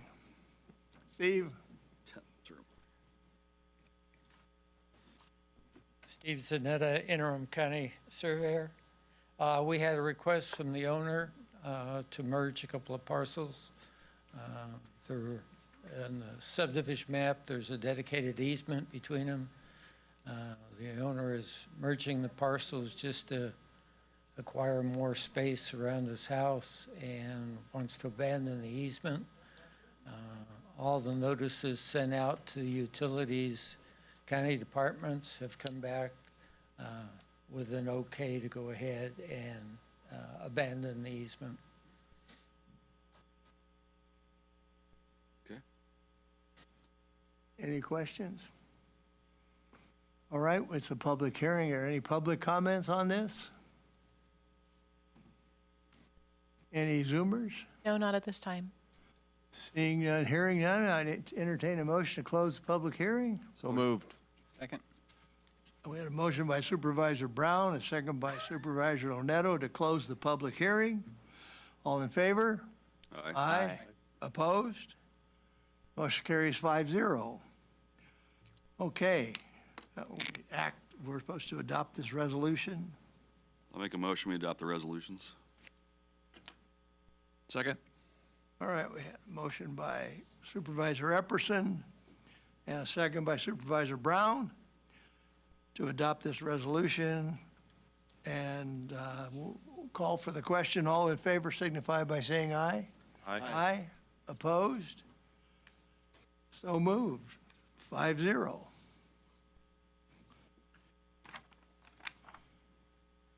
Do we have another one, or that's it? One more. Yeah, 4B. I'm sorry. I got the old printed one that was a day. 4B, Surveying Department request to hold a public hearing for an easement for abandonment of mergers. And with that, I will open the public hearing. Steve? Okay, this is another merger and easement abandonment. It's in Comanche area, which we've been doing quite a few of these. Again, there has been no negative comments back from the notices sent out. Yeah, water agency and everybody is fine with the easement abandonment. The owner is requesting the merger just to add more property to the existing lot that they have, so. Mm-hmm. Make it 1 out of 2. Yeah, it seems to be a common thing down there lately. Yeah, want to keep somebody from building next to them, I guess. So Free tie it up space and kind of then thing, yeah. Just open it up. Any questions? Any comments from the public? Zoomers? Not at this time. I would entertain a motion to close the public hearing. Move. Second. Motion by Supervisor Onetto and second by Supervisor Epperson to close the public hearing. All in favor signify by saying aye. Aye. Aye. Opposed? Motion carries 5-0. Call for the question. Motion? Motion to Okay. approve? Motion to approve the resolutions. Second. All right. By Supervisor Brown, second by Supervisor Onetto. All in favor signify by saying aye. Aye. Aye. Opposed? Motion carries 5-0. Thank you, Steve. Thank you.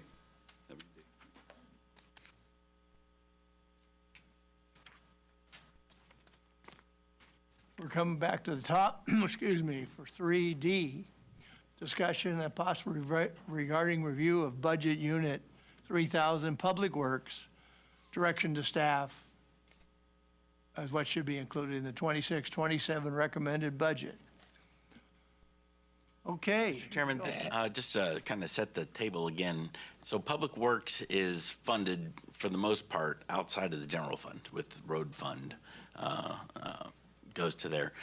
There's the standard $822,000 that we are required statutorily to contribute to Public Works out of the general fund, is there as it has been every year for the most part over the last 15 years. We are required to maintain that maintenance of effort in order to continue to get our gas taxes. So that is there, but there is no additional contribution from the general fund in there. So everything else, is there any other questions you might have? This has gone through Public Works Committee, as I understand it. Here's the recommended amounts. So one just kind of a caveat here, when you look at this, this is a very atypical budget for the Public Works Department, because it does include a lot of money towards the Pine Grove project that is not there year in and year out. So it's you look at it and you see that we're showing almost $30 million. We don't have a $30 million a year budget towards Public Works. Wish we did. That'd probably be excessive. That would solve a lot of problems. But unfortunately, the majority of that's going towards Pine Grove project and a number of other grants that we've received from a bunch of different sources. So have any questions, you can bring Jeff up. If not, I have one thought. he was hoping he would get out. Out there. Come on. Unhook your seatbelt. Come on. Good morning, gentlemen. Good morning. Morning. Brian, you said you had a question? Yeah, just a thought. I mean, we're looking at a fair amount of carryover money, but that's not been the case for, historically. It's been Mother Hubbard's cupboard's been bare, and it's something Supervisor and her crew and I talked about. I'd like to look at maybe putting in the budget X amount of money, maybe recurring every year, looking like $300,000 is what we were talking about. And maybe if we're having a bad budget year, revenues are dropping, maybe we can drop that down to $150,000. So basically, it would be in the budget, ongoing, because something it takes you a little while to figure it out. But over the years, a lot of times you say, hey, you're worried about roads or concerned about roads, and as a county, we talk about roads. But then you get down the road and you say, well, okay, the budget gets done and there's no additional money for roads. And I'm going back in the past when it was Mother Hubbard's cupboard was a lot more bare. I mean, but I think it'd be a good thing this board do, just try to get more funding towards roads. And once it's in the budget, stuff will move around, and that money is now there available for roads. And I mean, we drive our roads.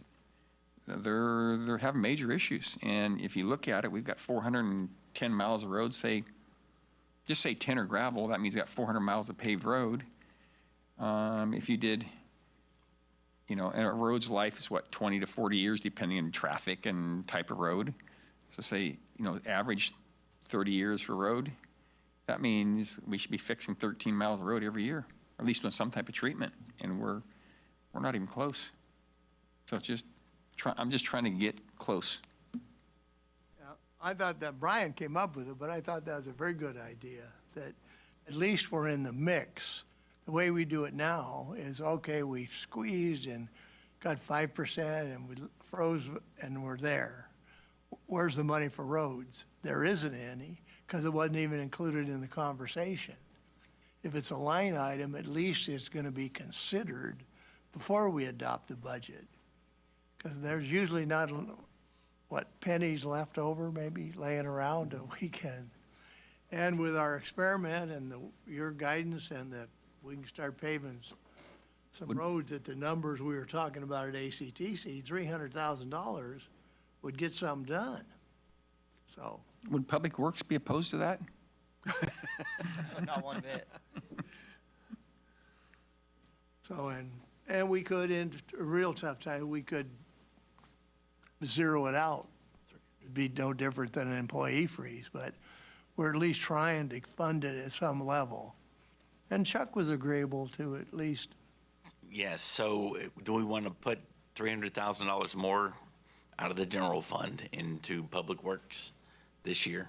Are we talking about? Yes. Yes. Okay, so what line will we put? We'll put it in road maintenance and rehab?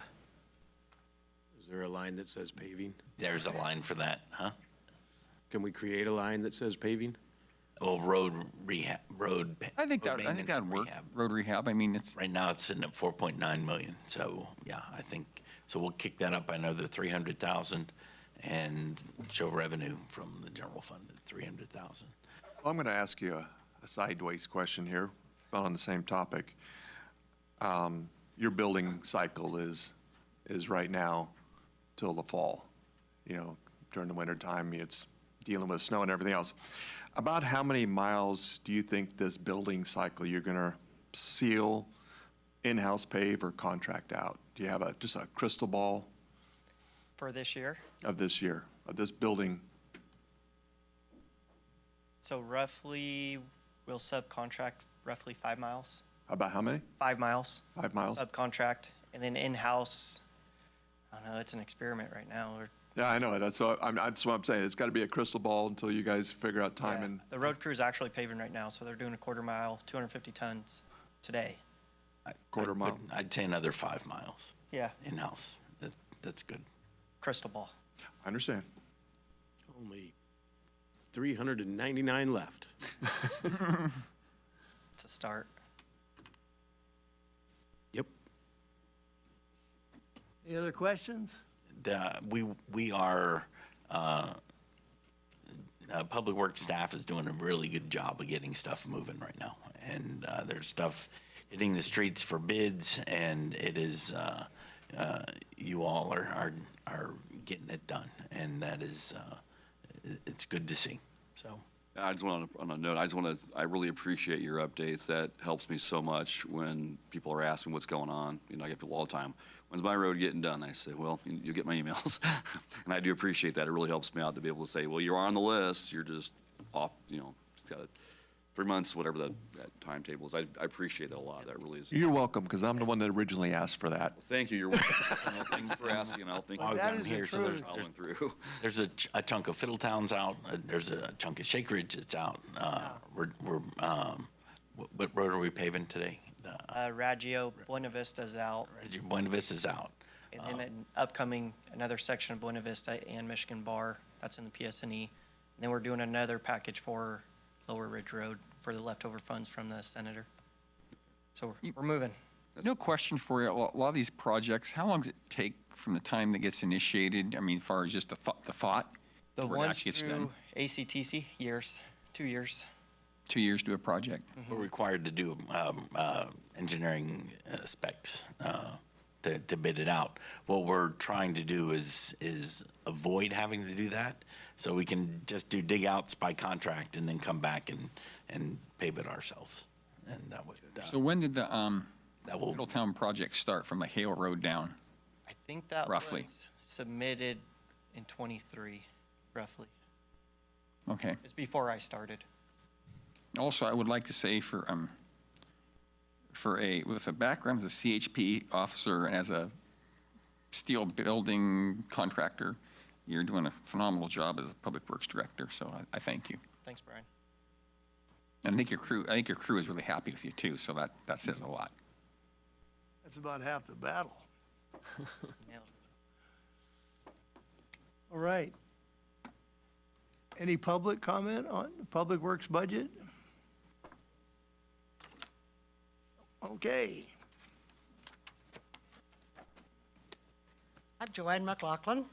I live up country on Shake Ridge Road, about 125 yards from the Fiddletown intersection. The traffic on Shake Ridge Road is abominable. The speed is terrible. The striping is awful. We have not paved from where PG&E started and finished. That was supposed to have gone to Allen Road. The condition of that road is terrible, as you probably know.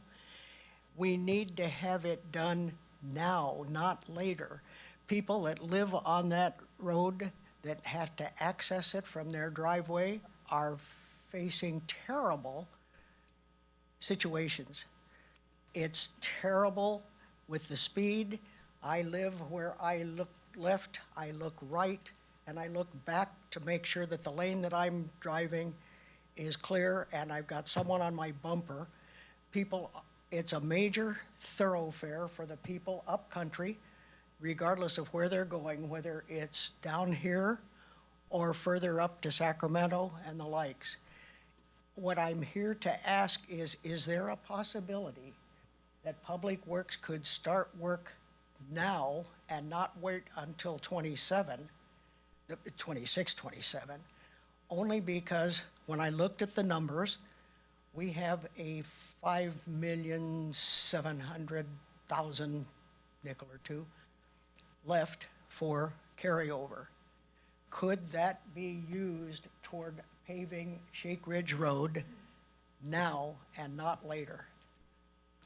I think maybe Jeff can address that, Mr. Chrisman? That Jeff, the one behind you. He's We get too sneaking many up on Jeffs you. around here.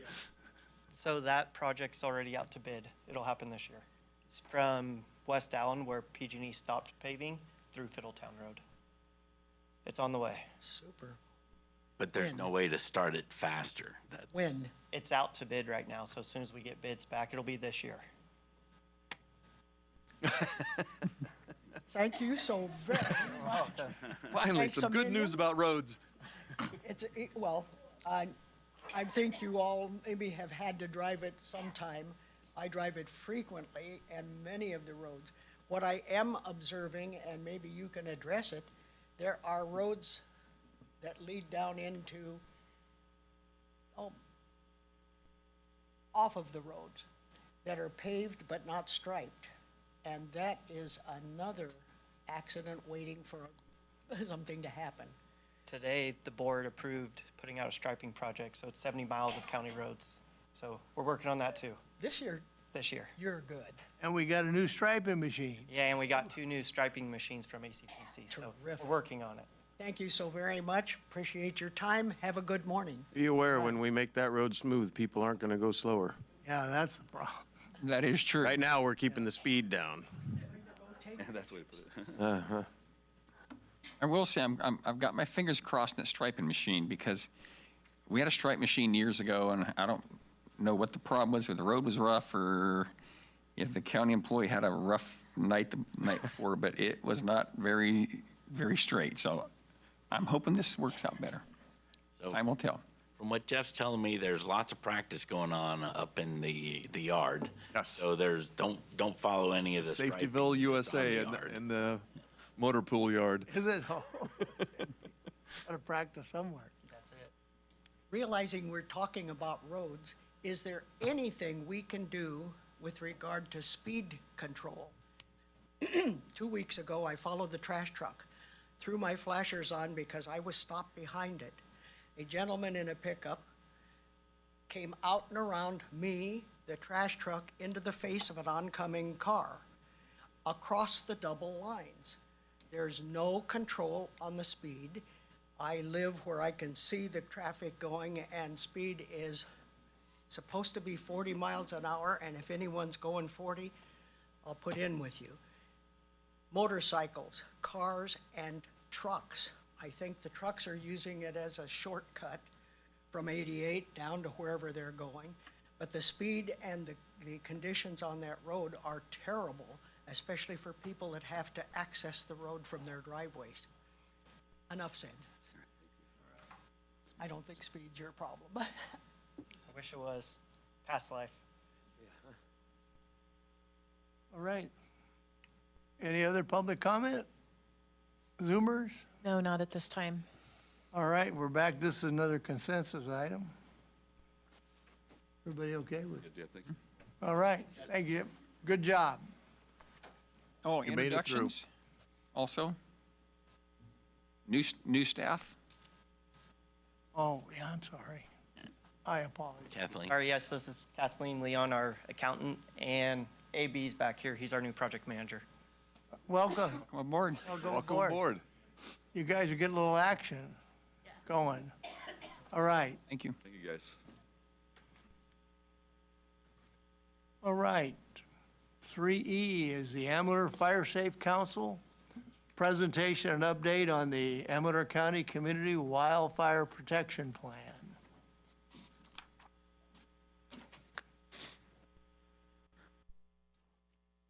Welcome, gentlemen.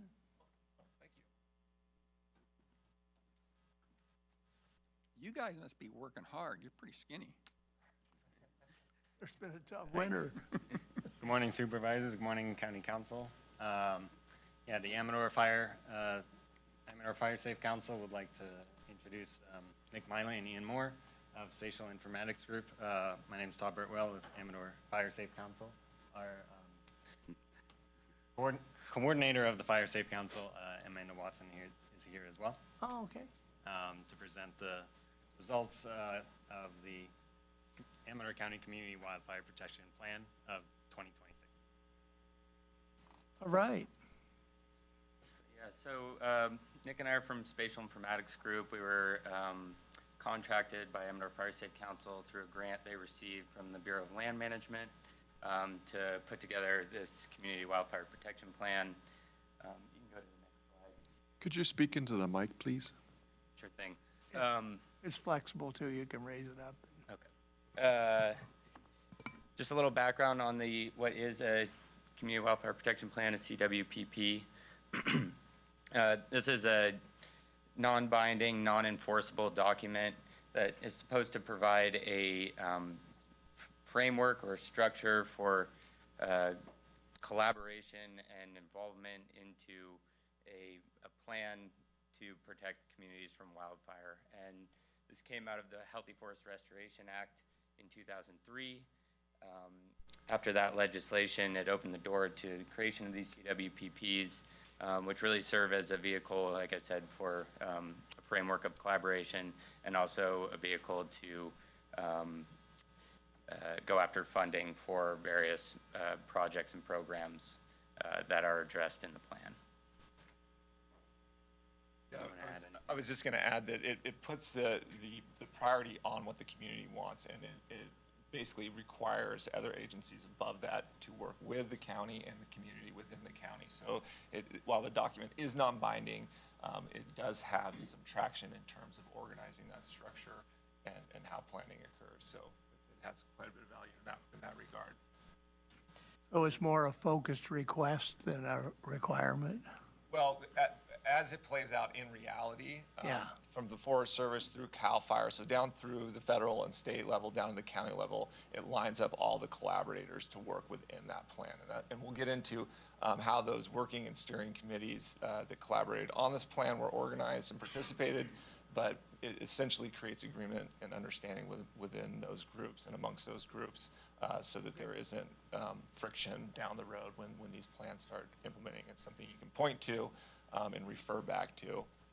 And so we'll get into those details as we move forward. You'll see the minimum requirements for these plans are local and regional collaboration, which we'll go through in a second, who was involved. Identify and prioritize areas for wildfire risk reduction projects. We'll show you some of the outputs of that. And also to identify strategies for reducing structural ignitability. And so we have sections in the plan discussing those measures. And finally, and most relevant to the previous conversations, this is a great groundwork and makes you highly competitive for grant funding going forward. This document really clears out a lot of questions that any funder would have and shows that you've collaborated with the right groups and there's agreement amongst those groups. So it's basically a prerequisite for many grant pools of money. Can you go 2 slides? I want to spend some time highlighting the collaborative teams that were involved in this plan.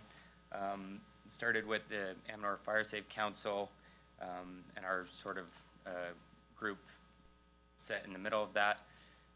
Involved in the steering committee was a list that I should read off that involved Matthew Gurton from OES, Kayla Dale from Amador Fire Protection District, Rob Withrow from Amador Fire Protection District, Todd, as you've met, Amanda, as you met, and Susan Peters, all from Amador Fire Safe Council. Susan also sits on Amador Water Agency. We have Jeff Hogue from CAL FIRE, David Wood from CAL FIRE, and Mike Blinkenheim, who was with CAL FIRE up until December of 2025. And lastly, James Thornock from the U.S. Forest Service. And so that formed our steering committee, guiding the development of the plan, how we were going to structure it, what we wanted to prioritize, what the goals of the plan were. It really guided us in creating the plan. Beyond that, we had the working group, which involved a much broader set of stakeholders from the county at the state, federal, local level. I don't want to. And private industry, most important. Yeah. SPI was represented there. In the cities as well. Cities as well. Yeah, the fire districts, utilities, PG&E, Amador Water. We had East Bay Mud on there. I'm not forgetting anyone. Yeah, many more. Hummer and the Forest Service as well. Right. And so both the steering committee and the working group each had their own separate meeting held once a month to continue to iterate through this plan and develop it collaboratively. And then lastly, we had the community, which thank you all for your help in assembling those community meetings last fall. And we, in each of those meetings, we collected public feedback and input into the plan, as well as started to do the sort of outreach that this plan will hopefully continue to provide sort of a mechanism for. I would just add there that the community is the biggest circle in this graphic and perhaps the most important. If there's not buy-in from the community, if they don't recognize the work that went in this, the collaboration, then it doesn't get the support it needs through word of mouth and through property by property work, as we'll go into. That's home hardening, defensible space, and then working out through the larger community, and then tying into these larger land holding agencies and companies that can do large scale work. So it all works together, but requires consensus from each one of these layers. We'll just do a quick run through of some of the outputs. We're not going to dive in here. We'll go quick, but I just want to show you some of the things that come out of this plan and our sort of analyses. We have a list of goals, 6 goals that were developed that are part of the plan, involving protection of life and property, protection of critical infrastructure, promoting cross-jurisdictional collaboration, advancing data and analysis within the county, strengthening community preparedness, and ensuring the long-term sustainability of projects. And I'll just add to that, as part of what we did here is we provided living data sets to the Fire Safe Council so that as these projects unfold in reality, those data sets are updated automatically and are contemporary to the conditions on the ground. So you don't have to go back and rehire some consultant to give you new data. It's just sitting there to be used and to act off of. So. Yeah, I think that was, I attended some of the meeting. I think one of the really good things that was there was all the members talking. I remember I referenced earlier that they were talking about they had different data sets, and it was actually a really good collaborative group to work together to get all that data actually accounted for in each location. I think that was probably one of the biggest things that came out of it, at least in my humble opinion, just watching the process. One focus of this plan was to do an assessment of what is the fire risk in the county.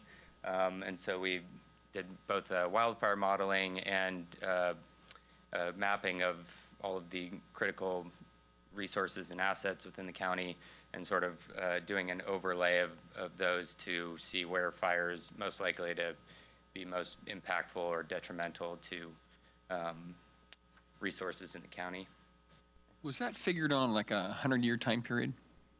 That was looking at more of a 10-year horizon. because these plans are made to be renewed every 10 years. Okay, so that's what was figured on? Yeah. So we have a bunch of our fire modeling outputs that are now sitting with Amador Fire Safe Council and accessible publicly to anybody who wants to access them. Burn probability, next slide. Flame length, these are just to highlight some examples. Next slide. And we did a sort of integrated hazard that combines all of those various metrics, probability, flame length, rate of spread, to an integrated hazard, fire hazard for the county. This is showing the overlay of the resources and assets that were identified within the steering committee and working group. It ranges from all sorts of assets like structures and critical access roads, transmission lines, to more like resource-focused things like grazing and ranch lands, water bodies, forest areas. And what we're looking at here, without going into too much detail, is just the darker the red is where we expect fire to cause the most damage to those resources. Yeah, I just want to jump in here and say this report comes out, it's over 100 pages, and there's a lot of details that we can't get into here. And so I just want to point out to those folks here and those that are listening online that all this information, including the project maps and the map layers that you see here and much more, Supervisor Cornell has that hefty tome over there. And you can go to the Fire Safe Council's website, and it's all available to you there. As well. So if there's some... This reduced the fire hazard because there's a lot of trees that had to come down to print this, so that alone. You guys are leading the way. But one of the, as part of that, you know, one of the things that we did was we used 2 planning platforms here to help structure where we think we can get the most bang for the buck in treatments. If time and money was unlimited, we would just treat from the west end to the east end or vice versa, depending on which supervisor we're talking to. But that's not possible. And so we structure our priorities based on the community's values to try and give locations where there would be the most value for those treatments. And so we use 2 different platforms here. One was Vibrant Planet that was provided to us through CAL FIRE's license with them. And then another similar software package that we developed at SIG that's free and open source. And the idea was both compare the outputs, but also give the county a free tool to use should the license with CAL FIRE not be extended when these plans get renewed or the treatments want to be. I like both of those. Both of those are in my district, so thank you. Yes. So as you can see, the outputs are very similar, and we intended to make the analysis very similar to see if the outputs generated, like I said, similar results, and they do. And so they're pretty good to swap back and forth from. But the idea here is not that you need to treat these exact polygons or these blobs on the map, but these are starting points. And I think this came up in the meeting last night is a couple of points is this is the art of the possible. You guys know that from politics. Try and work within these, create partnerships, collaboratives, and these are starting points, but also don't let the perfect be the enemy of the good, that you can, if you can do any work in these areas, that is a great start. So these are starting points and not absolute treatment locations. Again, these layers are available publicly on this. This is what the public map will look like. And so to kind of put this in context, another key component to what we did with this plan was taking all the previous work from different plans and reports that were generated in the county and incorporating them with treatments from different agencies to show collaborative opportunities and also overlap. So what you're seeing here is a subset of the planscape polygons. Those are the hexagonal polygons there, overlaid with these lines that are previous fuel break treatments. And this is just a layer that's available on the Amador County CWPP map. As we've said twice now, it's available online at the Fire Safe Council website. I'll just add in here, this is exactly what Supervisor Epperson mentioned earlier, was getting all the groups together to with their information and data, because it's not just one agency, it's not just Fire Safe Council projects. This is from those collaborators, PG&E, East Bay mud, et cetera, that we're continue to be working to update and bring to a centralized database that not only the public, potential funders, and the collaborative itself can use to work together to bring projects forward. And it does include previous projects, ongoing, proposed, so it's all sort of a living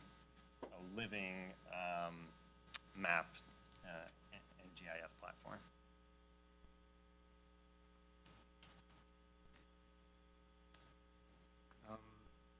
We just want to highlight that another piece of this whole development process we've been on the last 8 or so months involved a lot of public outreach and engagement. We held the 5 community meetings I think you all are aware of. Next slide, please. And we also gathered public input using this Survey 123 platform. Nick? Yeah, this is a cool tool. I think you guys will all remember you guys sharing this through a QR code at the meetings we hosted with you folks, and it allowed your constituents, the public, to map their concerns and add photos and comments, and we can then ingest that spatially into our planning process, and that allows us to confirm, like, are we catching the concerns of the community?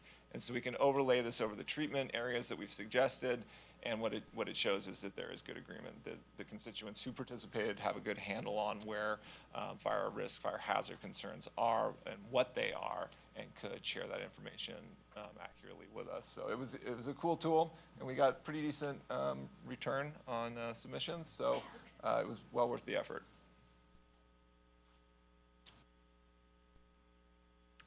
In the plan, you'll find the key findings of the study. I can't go into all of it here, but I do want to highlight a few that we've identified with Amador Fire Safe Council specifically. The need for additional mapping of data and having a coordinator. This is not something we're asking the county for, but something that, well, hopefully the plan can lead to them to grant fund, and somebody who can continue to organize all of this data as we've done here, so that those maps and those data sources continue to live on and stay updated for collaborative planning.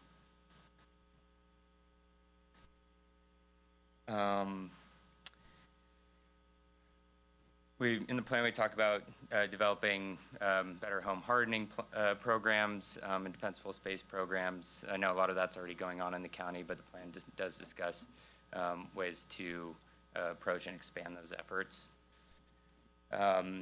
Additionally, the countywide collaboration and coordination was something that was sort of a gap when we first started this plan between all the different agencies, and through this process we've sort of started to assemble a lot of coordination amongst those groups, and coming out of this plan, I should say Amador Fire Safe Council hopes to establish a coordinator group that'll meet at least three times a year to continue this collaborative effort for fuel reduction.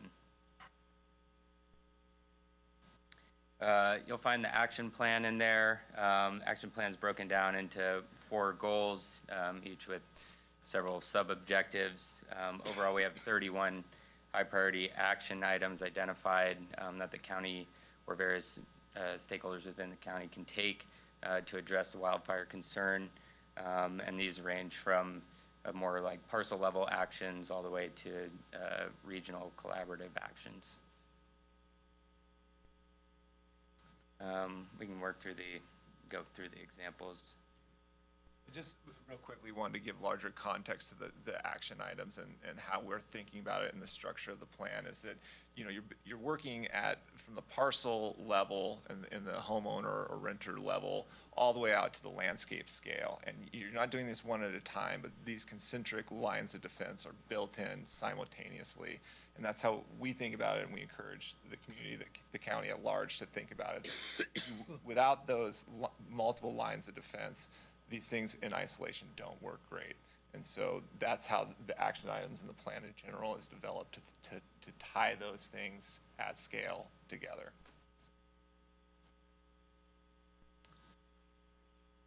One more slide.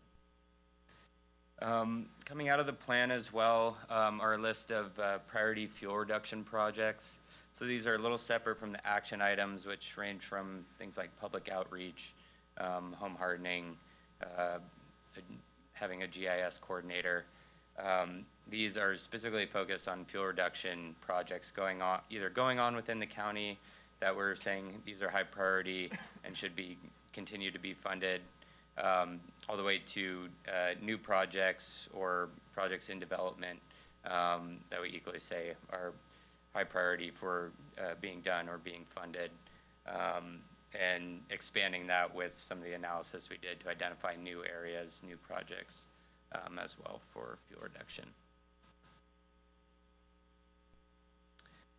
And lastly, we just want to note that the plan also includes, as per the requirements, the ignitability measures, roles and responsibilities for infrastructure protection,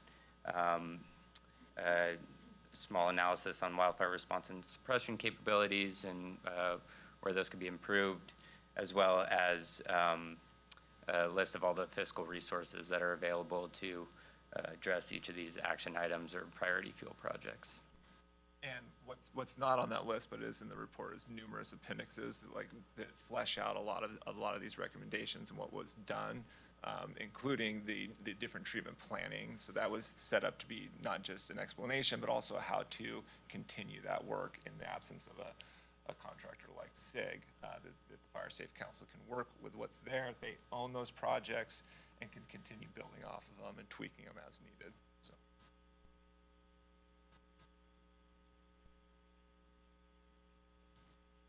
Yes, as we've mentioned, the collaborative group, which really has existed, Amador County Wildfire Collaborators, we're looking at the group, the working group and steering committee that worked with the CWPP to sort of bolster and continue putting the plan into projects and actions through continued collaboration. And our first meeting will be June 10th. Location and time to be determined, but all the working group members and the supervisors are welcome to participate in that. And of course, for more information, contact Amanda Watson or myself for any questions about in the next couple of weeks, we'll be continuing, of course, to work with our partners at Spatial Informatics Group, Ian and Nick, and their colleagues. And then moving forward, of course, Amador Fire Safe Council will be kind of the primary contact for the plan moving forward, and the facilitators of the Amador County Wildfire Collaborators. So, and then, so the plan, like we've said, is not static. It will be updated. We haven't put it, defined. We will update it every 1 or 2 years. We may have a year that we update it with new maps or new actions or updating any of that on a year or multi-year basis as needed. So that's, again, the Wildfire Collaborators group that will be participating in that. And with that, any questions? Will the insurance companies get a look at this plan? They have access to it just like everyone else Let's does. talk real world now. That's the guys we got to talk to. Chairman, I actually met with Ann Lentz a while back, about an hour, and just implored her to take a look at it, and she has responded with some comments. I mean, my point was, I've always probably tired of hearing about it, say about it, but it's the big picture, fire mitigation, risk reduction, but how does that translate to the actual homeowner?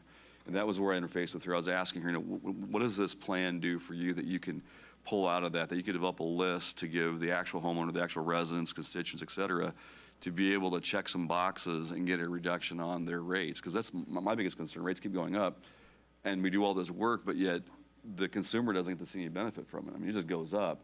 So how do those things kind of come together to where develop a list that actually can really bring down risks down, but also translates into real dollars for the residents. And that was my larger concern and continues to be. And I appreciate her reaching out and issuing some comments. I also talked to the biologists about when they do fuel treatments that they would also leave habitat corridors for the critters that are out there roaming around the woods, because most of the time you go and you clear everything, but it leaves out a bunch of different components. And I was glad to hear they're working with East Bay Mud, because they've got some fire projects they're working on as well. But I just appreciate you guys being really open to my ideas, because not everybody is, but I appreciate that. And the work you guys done, it's pretty impressive, actually. Thanks. Yeah, regarding, I guess, a couple of issues related to insurance. One is there are certain items that, yeah, one must check for at least the California Fair Plan to receive a discount. Those are mostly defensible space and home hardening points, which the homeowner is mostly responsible for. The Amador Resource Conservation District will be opening its assistance for defensible space in the coming weeks, so we're excited to open that. And then there are a couple of other points, check boxes on the fair plan that you can get those discounts for, which are more community and larger than just your home. One is, of course, the Firewise community, which Amador Fire Protection District is the coordinator of that program. And then there is a, forgive me if I don't say this correctly, but wildfire prepared community, or wildfire prepared designated. Yeah, so currently there are not locations in Amador County which have gone through this process, and it is one of the items on the action item list. So the collaborators group will be working towards that, and that's a designation with CAL FIRE, so we'll be working with them closely. And then, so beyond just the fair plan and bringing all the rest of the insurers back into the market is more of a longer term process. And you're right, it's addressing the real wildfire risk is what we need to do first, while keeping all of these insurance groups informed. Appreciate that. And I'll just say, unrelated to this project, SIG works in this space a lot at trying to address, programmatic fire approach and community organization as it relates to lowering insurance premiums and bringing private insurers back into the market. And so, just to be clear, unrelated to this project, we would be more than happy to come and speak to this group at any time on that work and how we're approaching it. So, just to throw that out there, if you guys are interested. I think what I see with it is, it's not like this plan is going to specifically lower one person's insurance, but basically, if it's a plan to move forward, trying to lower everybody's insurance, because it's a matter of broad-based fuels in the county and how to reduce those and not have those catastrophic fires. And I know Amanda's been working on it for years, and she's done really good work. She's been working in fire reduction projects and stuff in shipping, and it's really been good. So I appreciate it. I'm sorry. Pardon? I was just going to say, one of the cool things about the work is that the work needs to be done either way. And if you get an insurance benefit from that, that's great. But there's all these other benefits that come with the work as well. So I think there's lots of motivations to enact the suggestions in this plan. I want to say it's probably 10 years ago. I started hearing, it might have been longer, I started hearing about, insurance issues coming, and I was with my brother up Shake Ridge Road, and I told him, I think this is going to be a problem. And I thought it was going to be big, what became gargantuan. And my brother upset me because we were looking at it, and at the landscape, Shake Ridge Road, I don't remember where we were, somewhere up there was brushy, and he looked around, and he says, I wouldn't insure those houses neither. And I thought, and he's a pretty logical, nuts and bolts guy. I thought, well, if he won't insure them, and that was before he started having a lot of, repeated huge fires. And so I thought, hey, if he's looking at it and saying logically, I don't want to insure those. If I was an insurance company, I think the insurance companies are kind of doing the same thing. And I think we also, I don't know how you get there. I know AFPD's been doing it in CAL FIRE, trying to get out the PR message, hey, folks, clean up your yards. And I do some hazard tree work on the side, and I go places, and these people, they don't want to cut little small trees and bushes and shrubs, and, oh, don't touch that one, don't touch this one, which I love trees, but I'm like, all those little trees and bushes and shrubs, they're going to burn your house, and your neighbor's bushes and trees and shrubs are going to burn their house. But people, I think they're starting to get it. I'm seeing a lot more fuel reduction work than I have in years around homes, but we need a lot more. And I think this plan you put together is really pretty good. I will say the propensity or the possibility of a fire, you said 10 years, burning areas like being like 3%. I'm going, that's actually a fairly high percentage in 10 years. I mean, 3% small, but if you go out to 100 years, that's like 30%. So I think we need your work. We like it, your work. Yeah. And this will help us get grants too. That's part of the big Yeah, I motivator. heard that. I definitely heard that. Speak to that real quick. This is actually, us having a community wildfire protection plan is actually a requirement for some grants. So not only does it bolster us to go after those grants that it isn't a requirement, but it opens up doors having an active CWPP. So we're excited about that. And I just talked to Sergeant Gurton last night, and he was excited because he has some road improvement project grants that he might want to go after, and he's excited that the CWPP might bolster that. So it's not just for the Fire Safe Council grants, but this can impact the competitiveness of grants for organizations across the county.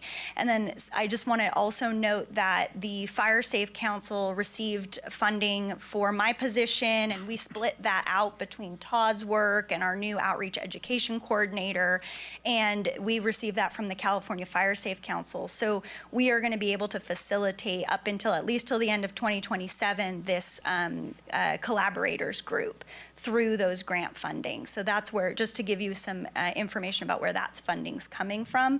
And we'll continue to use this to write grants to bring into the county. And what I'm hoping is that we even have more connection and connective tissue between all of the people in those working groups and all those organizations to just get more competitive and really good grants to get money into the county. So, yeah. Thank you. All right, any other questions from the supervisors? Any public comment, questions? Any Zoomers? No, not at this time. All right. Oh, we do have a hand now. Oh. Okay. All right, Miss Rowland, you can go ahead and unmute yourself. Please go ahead when ready. Okay, can you hear me? Yes. Great.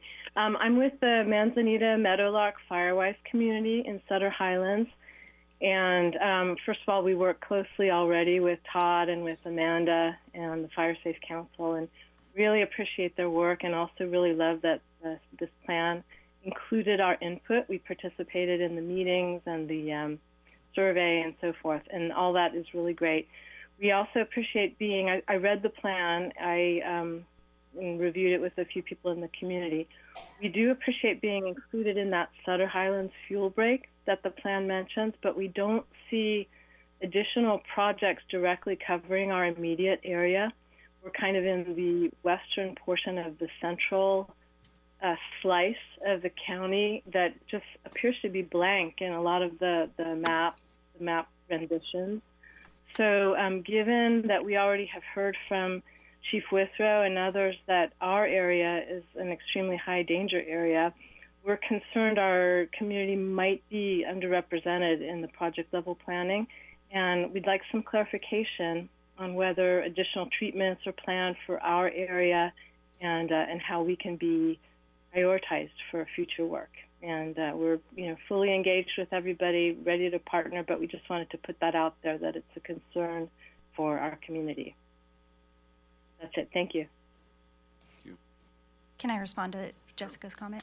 Thanks, Jessica. Yeah, I want to be clear, very clear, that the projects that are listed under those priority projects are not the only projects that we'll move forward with. Those are projects that have some momentum and planning already engaged in them. The CWPP is not meant to identify every project that the Fire Safe Council or other organizations will be involved in regards to fire mitigation, fuels reduction.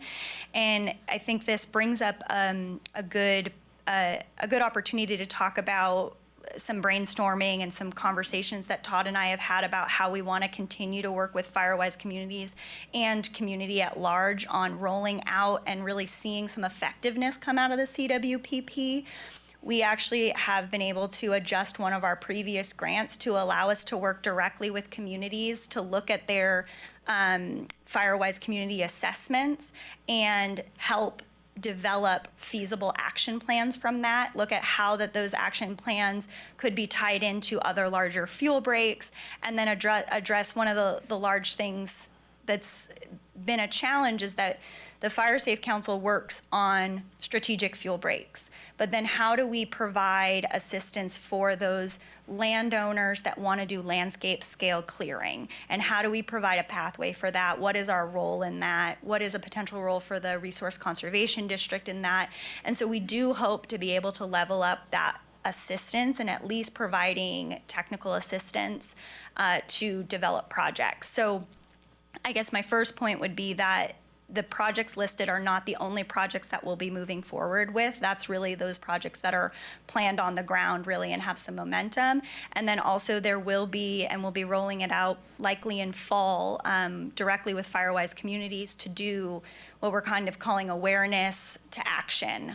So we have the CWPP, we have all these Firewise communities that are doing this great planning.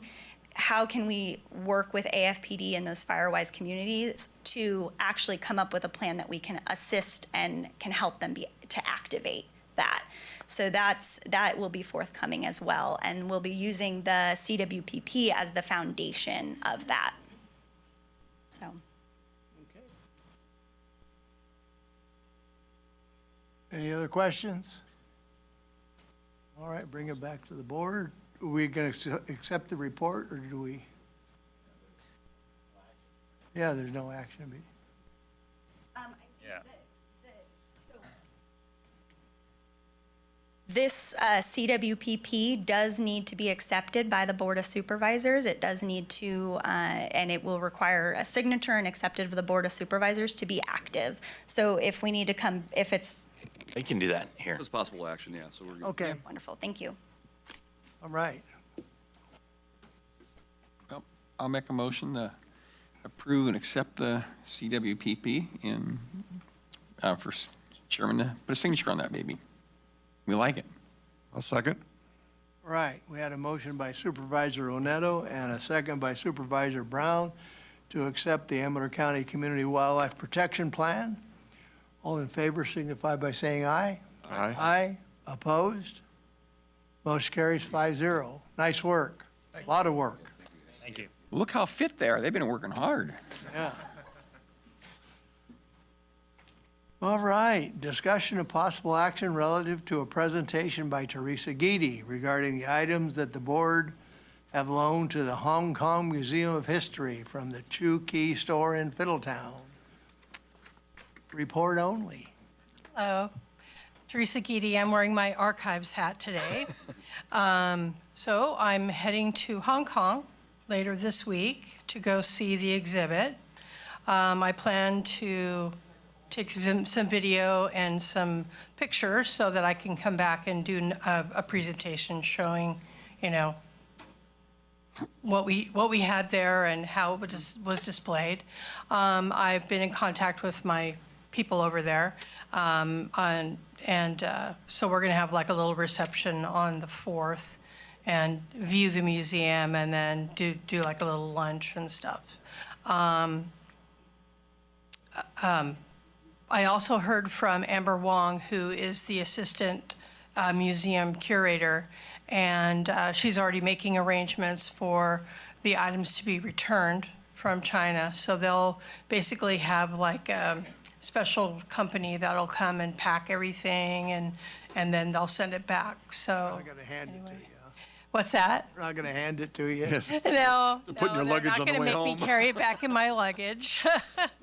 So anyway, No, but Amber said that it was very, very well received, that, that like probably 2 million people saw the exhibit.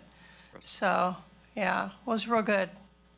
So, I'm excited about going to Hong Kong, so. There you go. Yeah, yeah.